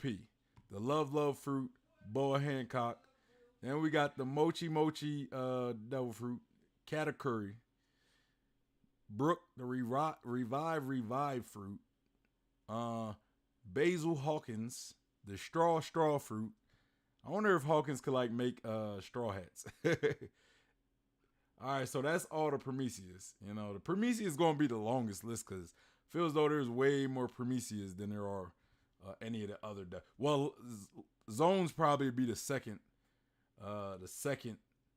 longest list, I would think. So we got Logia Types. So this is going to be a short list. Fluid bodies with the properties of naturally occurring phenomena. Anyone who has eaten a fruit of this type can become an element like fire, ice, lightning, etc. While in this state, they can act independently from the limits of their corporal bodies. Most physical attacks are ineffective against individuals in this form, meaning that one must counter with the element's weakness or hockey coding. We got Caesar, the clown, the gas fruit, thunder fruit, Anel, crocodile with the sand fruit, caribou with the swamp fruit, Kuzan, aka Aokiji with the chill fruit, Barcelino, aka Kizaru with the glint fruit, Sakazuki Akainu with the magma fruit, and Porcus D Ace later Sabo with the flame fruit, Smoker plum fruit. I know Smoker's was called the plum fruit. Thought it was like smoke fruit. Marshall D Teach with the dark fruit, and then we got Monet with the snow fruit. Over to the ancient zone types, invoking the power of ancient beasts, a special class that allows one to transform to ancient creatures that no longer exist in modern ecosystems. Dinosaur zones, great abnormal toughness. All right, so boy, scratchy. So we got the spider fruit, Black Maria. I thought that would have been like just a normal zone, because spiders aren't like ancient animals. They're not ancient animals. I don't get how she's on this side of the they're not even related. They're not like dinosaurs. They're not ancient animals. None of that. The only thing she has in common with ancient zone types is the fact that she's part of the Toby Ropo, who are a bunch of ancient zone type users. But I don't really see her as being an ancient type. But I don't write this series, so it is what it is, I guess. We got Jack with the elephant fruit mammoth model, cat fruit saber-tooth tiger model, who's who. See, like that makes sense though. Like who's cat devil fruit, because even though it's not a dinosaur, it's still a ancient creature. X Drake, the Saurosaur fruit Allosaur model. Page 1, the Saurosaur fruit Spinosaurus model. Sasaki, the Saurosaur Triceratops model. Sasaki. I thought they were the dragon, not the Saurosaur. When did they become the Saurosaur? Weren't they like the dragon? No Me model, whatever. Saurosaur fruit Triceratops model, Sasaki. Well, it must be because this translation is different. That's probably what it is. Saurosaur fruit Pachycephalosaurus model, Alti. Saurosaur Pteranodon King. And then Queen with the Saurosaur Brachiosaurus model. All right. And then, I kind of skipped the other zones. I skipped the zones on this side. So we got the zone types. These are gaining the traits of wild creatures. Zones have the abilities to shapeshift into an animal or insect. The transformation can completely convey all the animal's wild characteristics, or one can choose to enter a hybrid form that's somewhere between man and beast. The man-beast form. All right, so this is the category Black Maria should be in, if we being real. So we got Jabra with the canine fruit wolf model, Chaka with the canine fruit model or jackal model. Chaka I think was Alabasta. Correct me if I'm wrong. I think it was Alabasta. The Princess Vivi's friend. Chaka. Chaka. Oh, okay. Yeah, I knew it was somebody from Alabasta. He was yeah, I remember. Yeah, he definitely.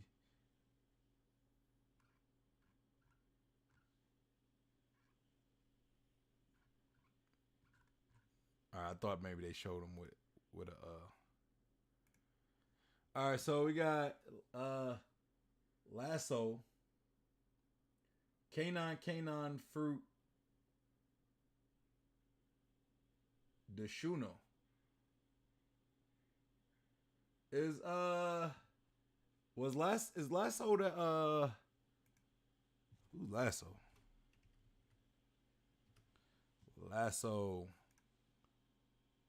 Oh, okay. Lasso was that weapon.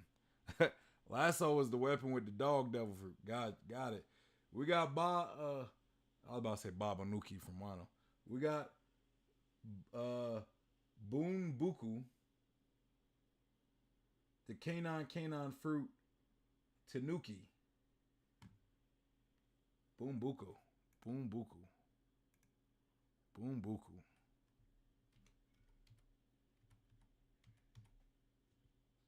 Boom Buku. Oh, that's that tea. That's a little teapot from Katetsu Tengoyama. Yeah, I remember. I vaguely remember. I vaguely remember it. Then we got where's where's we're talking about canines and stuff, but where's you not a devil fruit user?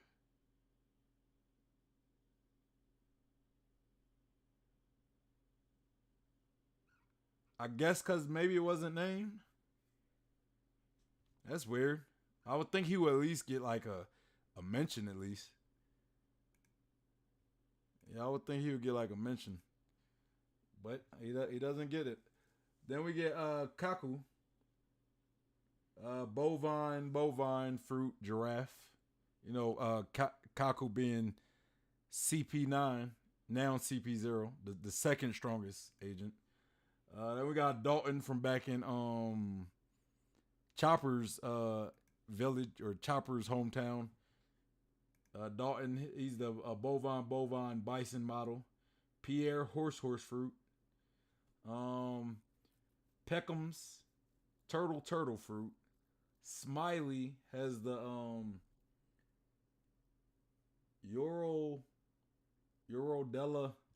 What? I thought Smiley had a small devil fruit user. I thought he had um a small fruit. Let me see. Devil fruit. Let's see. Devil fruit. He has the Sada Nomi model. So he actually did have a real devil fruit. I thought he always had a small devil fruit. That allows the user to turn into an Axetal hybrid and a full Axetal out will. I'm a little confused. Due to being a zone fruit, the Sada no Mi gives the once inanimate user sentience and allows it to move actions that would normally be impossible for Smiley, who is little more than a blob of condensed gas. Smiley is seen using his power for movement and transforming into an alternate form that suits the situation, such as after Kinemon slashed off globs of Smiley, its sentience is also preserved within pieces. The main body may separate from itself, as seen when Smiley launched over many smaller pieces. I'm a little curious. I'm gonna have to look at more into that devil fruit a little later because that's a very interesting devil fruit. I thought he ate a smile fruit. Oh boy, was I wrong. Oh boy, was I wrong. Where was I? Elephant fruit, funk freed. Baron Tamago has an egg fruit. Pell with the bird fruit falcon model. Morgan's bird fruit. Albatross model. Rob Lucci cat fruit leopard model. Tony Chopper human fruit. Boa Cinder. This is one of the Boa sisters. Cinderasonia. Snake fruit anaconda model. Boa Marigold King Cobra model. Kabu bug fruit. And Rossius beetle. Oh, that was the little Tantata. The little Tantata. I remember him. Then we have BN bug fruit hornet model. I think he's also Tantata. And then we have Drawfee Miss Merry Christmas Mole fruit. Yeah, she back in Alabasta. All right, so I already went over the ancient zone types. Now we go through the mythical zone types.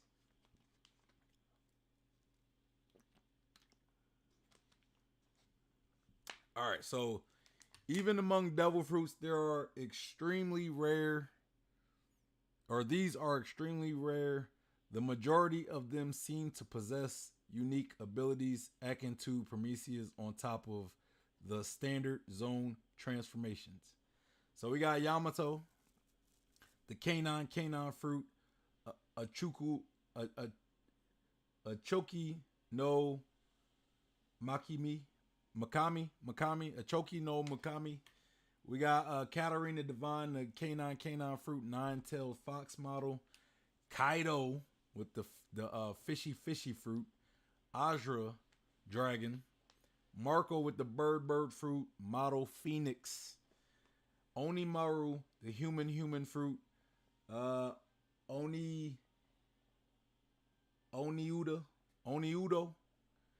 And then Sengoku with the human fruit, Buddha. And then we got Kurizami, Orochi, snake fruit, Yamata no Orochi model. And then last but not least, we got Monkey D. Luffy, human fruit, Nika model. That boy, they had to mention Luffy twice. Now, don't be shocked, guys. Don't be shocked when we find out that Blackbeard's Yami no Mi is really another Hito or human no Mi model moon god. Don't be shocked. Don't be shocked if that happened. I'm just calling it right now. Adam says that Lasso Dog was hilarious. And then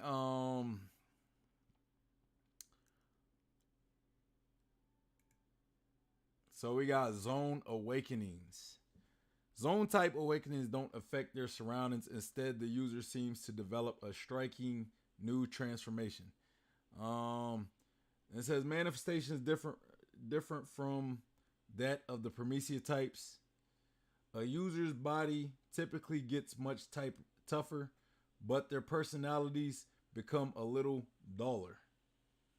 The will that dwells within a fruit. In recent years, this trait has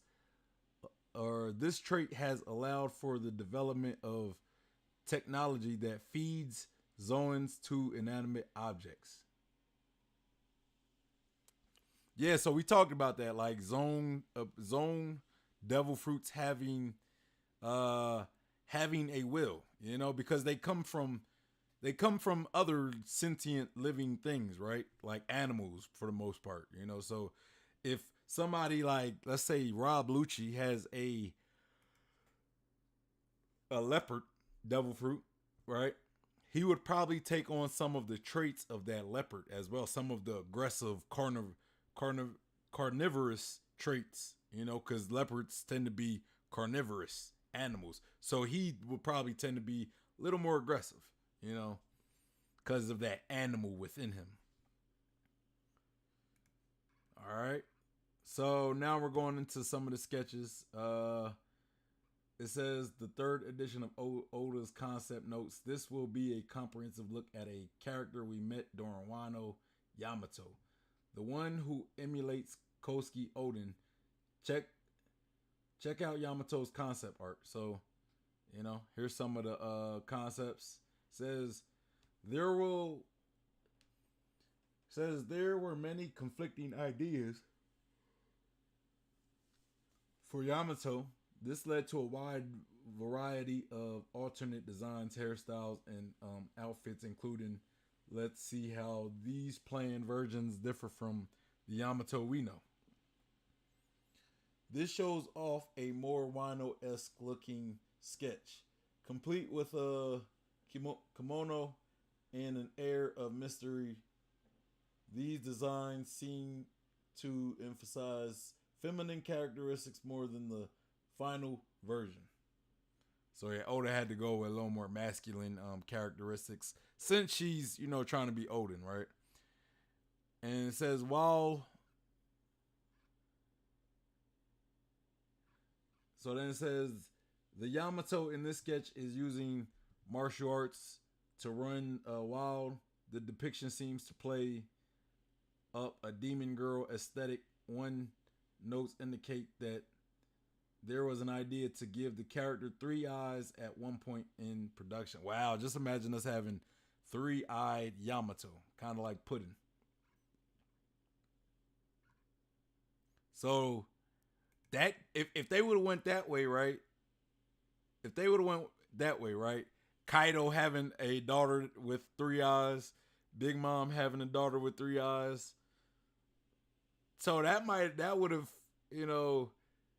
what would that have meant for the story, right? If Oda decided to give Kaido a 3-eyed daughter, that would have meant we might have been talking about like Kaido and Big Mom having ties to like the three-eyed tribe, where like maybe as when they were a part of Rocks, maybe they discovered the 3-eyed tribe, and I don't know. All the theories that would have came up after that. If Oda would have gave Yamato a 3-eyed daughter like Big Mom, unless he would have unless let's say he didn't have Puddin have 3 eyes, but he had Yamato with 3 eyes, then that would have been different. So while Yamato now uses a weapon like Kaido, this wasn't always the intent. Here we see a katana being used. Instead, its sharp coolness leaves a lasting impression. Could this be an attempt to be a samurai like Oden? I think it could have been a better route to go, especially since she claims herself to be Oden. Why not wield swords like Oden instead of wielding a club like your dad? But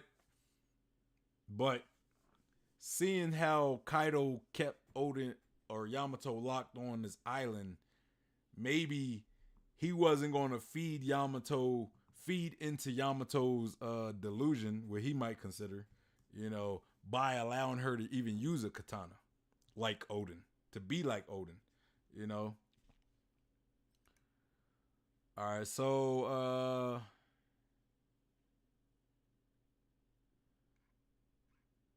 it says, so going down, we see this Yamato. It says no real freedom. Yamato we see the cuffs and everything. Here's a showcase of a different expression that seem a lot more standoffish and serious. Could this version be a tsundere? I heard. What does that mean? Tsundere.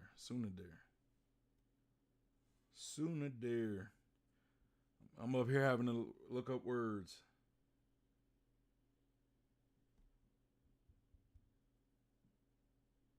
Tsundere.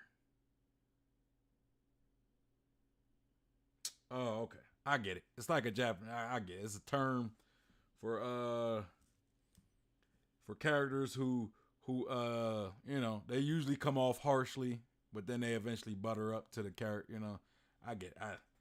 I know somebody told me that definite. Like I heard that word once. Like one of you guys, I think we was during discussion. Y'all used that word and y'all explained it to me, but I forgot it. I forgot. All right. It says an earnest looking Yamato. This iteration is the most similar to the current one, but the face here seems almost 10 years younger. All right, so we getting a bunch of Yamato sketches. What up, John, and what up, Angel? Says Yamato's godlike hybrid form is here. Yamato ate the mythical canine fruit model Ochuki no Makami. These concept notes spare no details. All right, so we see it's just some sketches,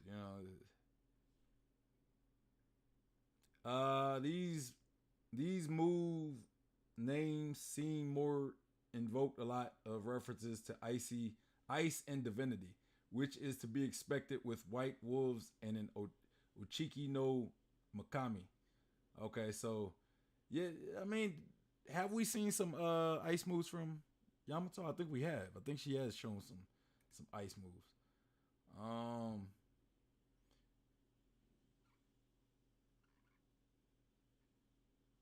Right there, she kind of reminds me on like the left side. She kind of reminds me of Robin's demino form. She kind of reminds me of Robin's demino form right here. It said in some early concepts, Yamato is shown to be against identifying as male. At one point, Yamato believed the previous shogun was evil, and Kaido did the just thing by removing him from power. Also, it was gonna make Yamato kind of bad. It says, my dad helped the current shogun Orochi overthrow his corrupt and tyrannical predecessor. I wonder if it's still okay. I want to be just like Odin and head out to sea, but I'm a girl, not a guy like him. So she was like kind of all over the place. That's kind of a confusing way to go. Like you see the previous shogun as bad, but you still want to be that shogun's son. I'm kind of glad Odin didn't go that route. I'm kind of glad. And it says this alternative scene includes dialogue about a plan to eradicate the Koski clan and instill Yamato as shogun. So we see Yamato and Momonosuke talking. Orochi only secured his seat as shogun because he was backed by Kaido's crew. Now father intends to take Wano from Orochi and replace him with another puppet. Okay. And it says Yamato and Momonosuke's relationship. It seems like Odin's greatest admirer was always going to have a fate interwoven with Odin's son, Momonosuke. The scenario is unfamiliar, but we can see them chatting here. Yeah, okay, yeah, that's what they was talking right there. I kind of thought that's all right. So an unknown tale here are some concepts concerning Yamato's backstory. In chapter 1024, we saw a glimpse of Yamato's rebellion against Kaido. Similar childhood episodes can be found here. All right, so what's this? The Koski clan was really evil according to my dad, but I choose to believe this journal instead. How did this pint-sized samurai get in here? And he said, who are you? I admire you, samurai, especially Koski clan. Koski Odin. My dad is the one in the wrong. Okay, so that was like when she was like locked up with the shogun. I'm assuming. After reading Odin's logbook, Yamato became infatuated with samurai and developed a deep admiration for Odin. These concepts show that Yamato was already on a collision course with Kaido. All right. And then down below it says TL notes Boku is a polite self pronoun that's more typically used by men. By men, it's considered quite humble and a little subservient. Oda does experiment writing Boku with Kata Kuma instead, which may imply that there's something off. Yamato was always Oden's biggest fan, but this concept art shows a resentment of being called young master. Isn't the sketch with the samurai sounding quote cute? Quite. I'm assuming they meant quite cute. Right, like the land. The it's painful reading some of this. I'm sorry, it's a little painful reading some of this. People should be free to like what they like. Quoted from D. Gozoro. All right. So y'all see the sketches. I'm not gonna keep going through the sketches. It's kind of starting to get painful reading this some of these because like some of the English on here is a little tough to. But yeah, let's go down. Let's cut down. Let's cut down because see some other stuff. All right, so super easy guide to the opening of Wano Oda's very own map. With so many characters in the mix, Wano can be a little hard to keep track of. Thankfully, this handy map lets us see where characters are, their affiliation, and their current goals. All right, so we got Curie, we see Wanda, Carrot. But when was this though? It says it's a map of the Wano, but I'm assuming this was like where they were most of the arc. I'm guessing. We got young. Is that Nekomamushi? Mickey, Carrot, Wanda, the Musketeers, Kinemon, Inuyasha,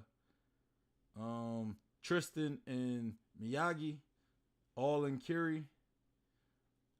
And so I'm guessing that's kind of like where they hung out most of pre-raid.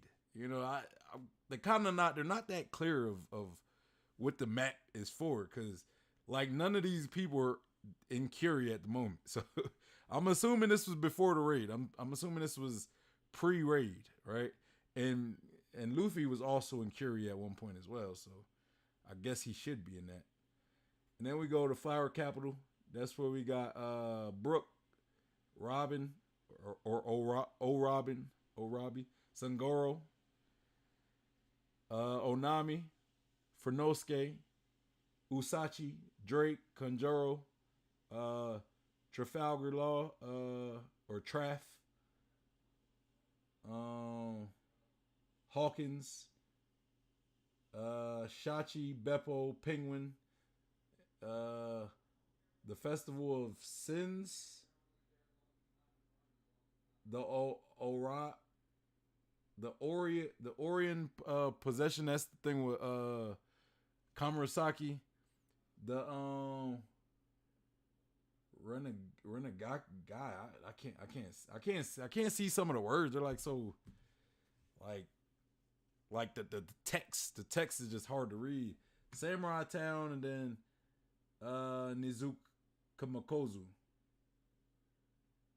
Okay. And then Bisu Town we got Otoku and Toniyasu. What was this before? So Apu and Hitetsu are just kind of floating around. I don't think they're in any location specifically. Oh, I kind of missed the top. The top we got Nekomamushi,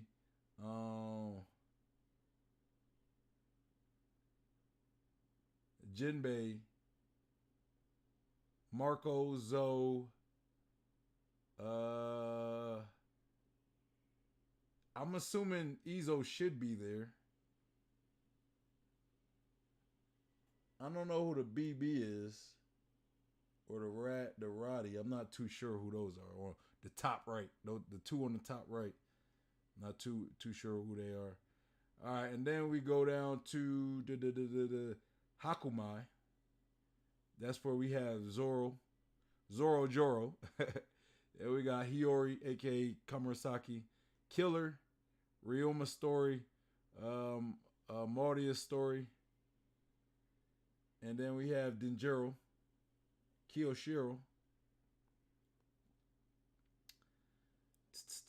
and then we go down to Udon where we see Razu, Kawamatsu, Luffy Taro, Caribou, Kid, Hyogoro. And then to the left we got, I want to say, I guess, this was when they was going towards Udon. We had Chopper, Kiko, Big Mama, Big Mom, Story About Sword, Momonosuke, and Otama. And then somewhere is Ashura Doji. So I guess this was pre Onigashima. Luffy still in Udon. Most of the Straw Hats in Onigashima. All that. So that's what I'm thinking. All right.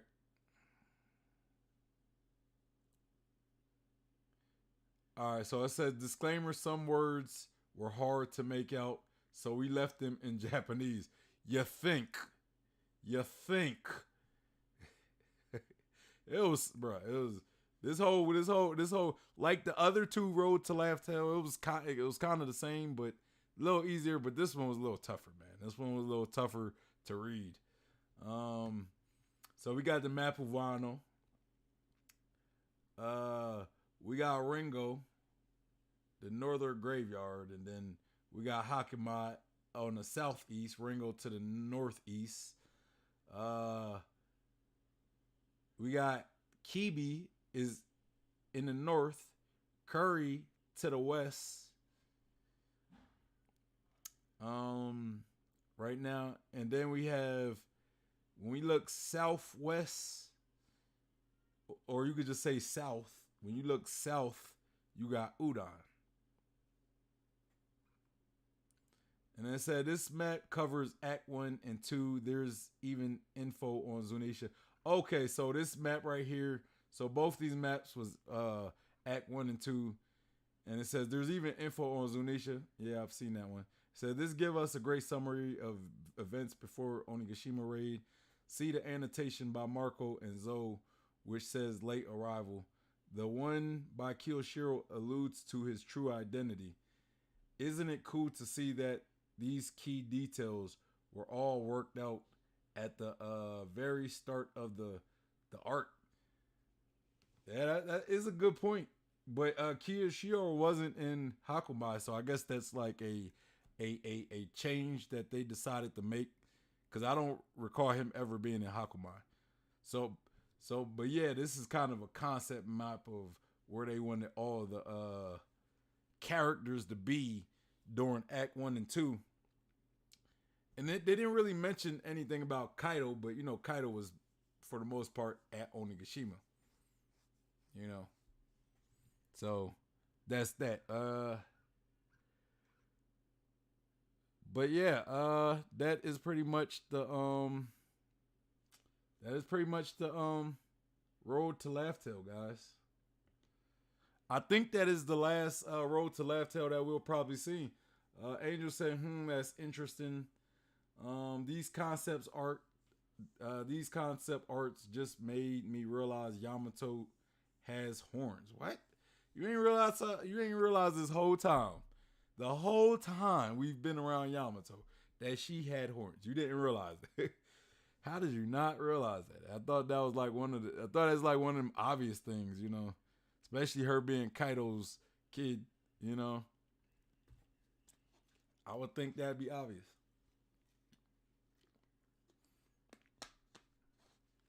So yeah, guys, that's pretty much the Angel said we got one more volume. Okay. Hey, so that means we'll have one more stream. Today I was thinking about doing a tier list. I don't know if I mentioned this in the beginning of the stream. I meant to mention it in the beginning of the stream. I was thinking of doing a tier list for the for backstories of One Piece, all the backstories in One Piece. I promised it on Friday. But I didn't do it today. And the reason why I didn't do it today is because one, when I seen that the Road to Laughtale came out, I was like, I think that's a little more pressing, right? That was a little more pressing. And two, I had a lot of stuff come up. I didn't really have a lot of time to sit here and plan that stream out. I never really did a tier list stream, so that's kind of like new territory for me. So I kind of wanted to be a little more prepared for that, you know, especially with backstories, right? There's a lot of backstories in One Piece that I kind of forgot about. So I wanted to do just a little research into like some of the great backstories. So everybody in the Discord, I'm gonna probably create like a thread. I'm gonna create a thread somewhere in the Discord because I wanna create I want to get about like I want to get about 20 of the about 10 to 20 of the of all the backstories in One Piece. I don't even know if it's that many backstories in One Piece, but I want to get like a good 10 to 20 if there is, or however many backstories there are. I want to get all of them. I want to get them. You know, I want to get at least no more than about, I'll say 15, no more about 15 or 20 backstories. And then I want to do a tier list stream, you know, rating each backstory, you know, and I think that might be something I do this Friday. I'm going to do this Friday. Hey, somebody let me know, when does the chapter return? When do we get the next chapter? When is the next chapter? Why I ask is because I will be moving my streams to Twitch. Yes, I will. I will probably no longer be going live here on YouTube anymore. I'm gonna be doing live streams on Twitch, but this channel will be for like edited, condensed down versions of my live streams, because you know, for some people, some of you guys, y'all may not be able to watch full live streams, possibly because schedule conflictions, or maybe because you don't have time to watch a 2 to 3 hour live stream, right? 2-3 hour, you know, that's, or I'll say 1 to 3 hour live streams, because that's usually how long my streams go. Some of y'all might not some of y'all might not have that time. So I'm going to be moving my streams to Twitch, like my One Piece streams, or just all my live streams, you know, whatever type of live stream I do, I'm going to be moving at the Twitch. And you said next week on Friday, so like what's the exact date? Like, what's the date of it, if you remember? Of the official, if you could tell me. If you can't tell me the official, just give me a date. So yeah, so guys, make sure you are follow me on Twitch, especially if you want to continue watching these live streams.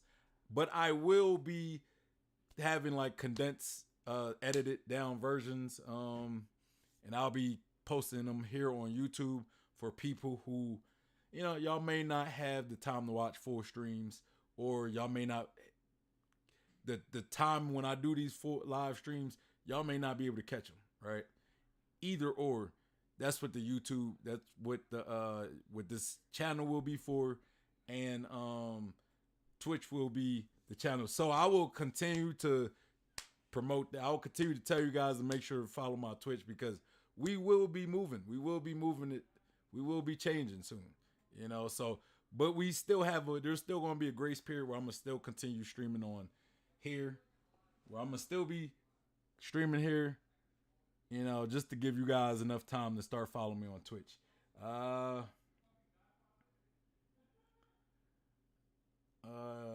Then you said Angel said 21st, and Scans 23rd Sunday.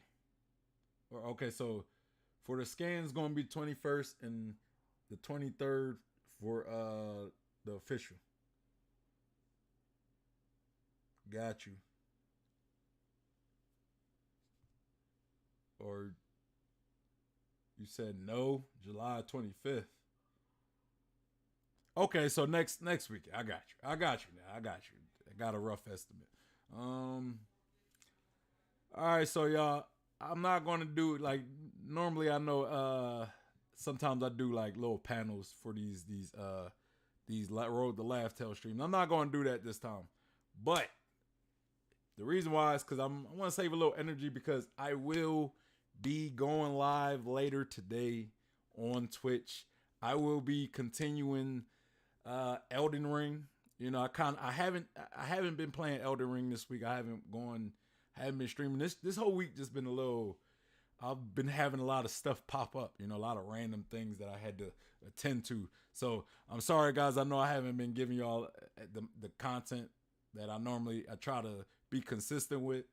I did try to stream Thursday, but I was having a lot of connection problems. Like every time I would go live, something happened. Like I get kicked off or something different happened.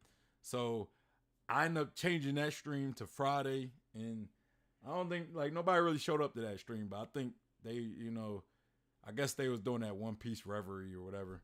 I guess bad timing on my half. You know, it is what it is.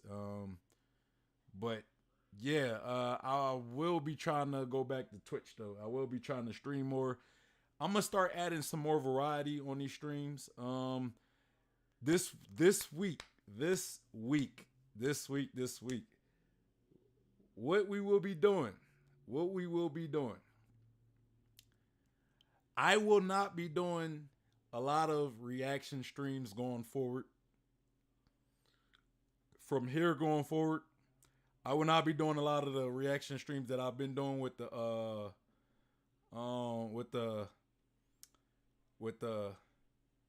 when I'm reacting to YouTubers. I still will that, but it will probably be heavily reduced. I'm gonna probably do that maybe once or maybe twice a week at most. Cause now I'm gonna start. I'm like this Friday. My plan is to do a tier stream. I'm gonna do a tier for the best backstories in One Piece. We're gonna be putting the backstories in the tiers. We will also be. I'm gonna also probably start doing read-throughs. And I'm gonna put a vote. I'm gonna put a vote in the Discord, and possibly I'm gonna put that vote here on YouTube. I might put a few votes just to see. But I'm gonna put a vote. I think I could do like polls, like voting polls on Twitter as well. So I might do a voting poll on Twitter. I might do like a poll on Discord, and I might do a poll here on YouTube and Facebook as well. Like the Facebook group. I'm gonna ask you guys what should I do a read through for first, and it's going to be between right now I'm looking between One Punch Man. That means I'm gonna probably have to. I'm not going to start One Punch Man over again because I've read most of it, and I think a lot of you guys at least watched the first 2 seasons of One Punch Man. So y'all, at least if you're an anime One Punch Man watcher, you probably watch pretty much as I read, because I read a little past season 2, but that was kind of the last I've read. So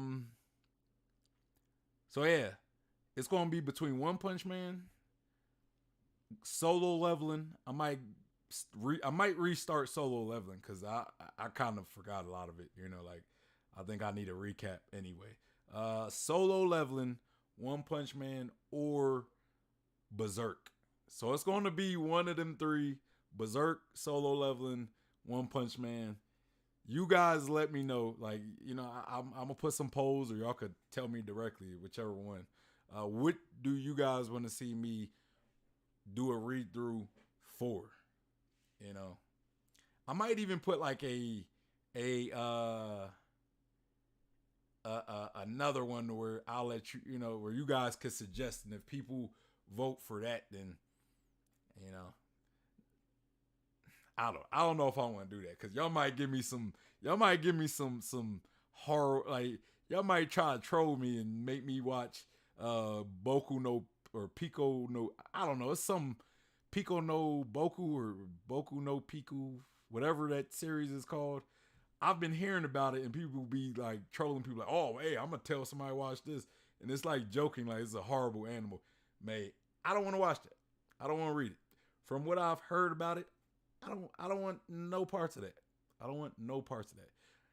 If y'all suggest something, I'm doing some research before I decide to watch it. That's all I'm gonna say. I'm doing some research, especially if I never heard of it. I'm doing some research before I decide to watch that.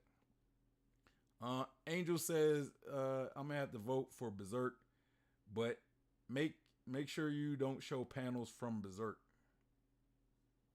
Okay. All right. I need to figure out how I'm gonna do that. That's the reason why I haven't been doing these manga reactions, because I want to do something where I have the panel there, but I want to try to block it out. But I don't know if that even will stop them from copyrighting me, even if I like block it out and all that stuff. So I'm hesitant, man. I'm super hesitant about using that strategy, because I want to have like what I'm reading on display so you guys could follow along. But I might just have to go about it like I go with my One Piece chapters, where I just read it in chapter for chapter or whatever. So I don't know. If you guys know some way around it, if you guys know about that, holla at me on Discord. Tell me that's a bad idea to do, or like, yeah, that works. Like, long as you do this, that should work for you. But if anybody's more knowledgeable on like, doing read-throughs and reactions on like live streaming and showing panels but like blocking them out, if anybody is more knowledgeable about that, let me know. Angel says some Berserk panels are too explicit, especially the first page. Oh, so it's explicit. That's why I thought you was telling me don't read Berserk for copyright reasons. For copyright reasons. You says put a counter on your screen that shows the chapter and page. Okay. How do you do that to where it automatically changes though, or do I gotta like manually change it each time? Like, cause I guess I could do. I guess that makes sense. I guess that makes sense. But anyway, y'all, I'm not gonna be on here too much longer. Cause I will be on Twitch. I will be on Twitch in about probably around 2-ish hours, maybe. I'm gonna just let me get a break, guys. These streams. I'm sitting here talking. I've been talking a lot during this stream, so let me get a break. And if you guys want to continue chat, we could continue talking about the road to Laughtale. We can talk about I don't know what you said. Manually change it each time. Yeah, that's probably what's gonna have to be. You said great stream. No, appreciate it. That's probably what I'm gonna have to do. That's probably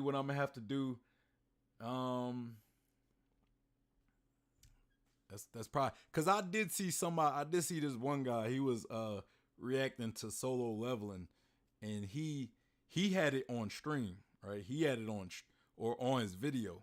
He had the actual panels, but he had it like manipulated and faded out, and he had his logo over it, so it was kind of like it was kind of like you know, and he in the videos that I've seen been on there for like months and months, probably even like over a year. So he ain't been copyright struck or anything. You know what I'm saying? So there's that. There's that. You know, so yeah, so I'm gonna start adding some read throughs. Like we'll do at least one read through a week. You know, and one read through a week, maybe one or two reactions each week, and maybe some type of One Piece tier stream, or you know, one stream where it's just kind of like maybe a tier stream, maybe a somewhere I interview somebody. Maybe we just do it like a panel. It's gonna be different types of streams. Like, and I might do that like for my Friday streams. I'm gonna mix it up. Friday streams are gonna be like a mix up type thing, and then you know I'm gonna still have my reaction stream. Maybe I'll do that like Thursdays. Mondays I might do like my chapter. Kind of like y'all know when there's other people who do chapter reactions, and I kind of react to their reactions just to gauge the community. That's what Mondays will be for. Tuesdays will probably be for like my read throughs. It would be for my other manga read throughs. Sundays dedicated to One Piece. Yeah, Sundays will be dedicated to One Piece. But yeah, Adam says Berserk. So y'all liking Berserk, man. Y'all liking Berserk. Angel says, yeah, if one of the other manga win, it probably wouldn't matter, but for Berserk, you're gonna have to be careful. Adam says, exactly, I'm editing tomorrow's videos for the new chapters, and it's hard to keep it clean just in those LOL. Yeah. Yeah. But hey man, yeah, so guys, make sure you follow me on Twitch. I will be on Twitch in a few hours to play some Elden Ring, and I might play some Chivalry too as well. You know, might play both. I might play two games. You know, follow me on Twitter. We here. We here. Anyway, y'all, it's your boy Sean P, the Bluff God. Make sure you like the stream. Hit that subscribe button and the bell for notifications. Follow me on Instagram, Twitter, Facebook, Twitch. And if you're looking for a One Piece community to be a part of, we have the Discord and we have the Facebook group. Anyway, y'all, it's Sean P, the Bluff God, and I'm out of here. Peace.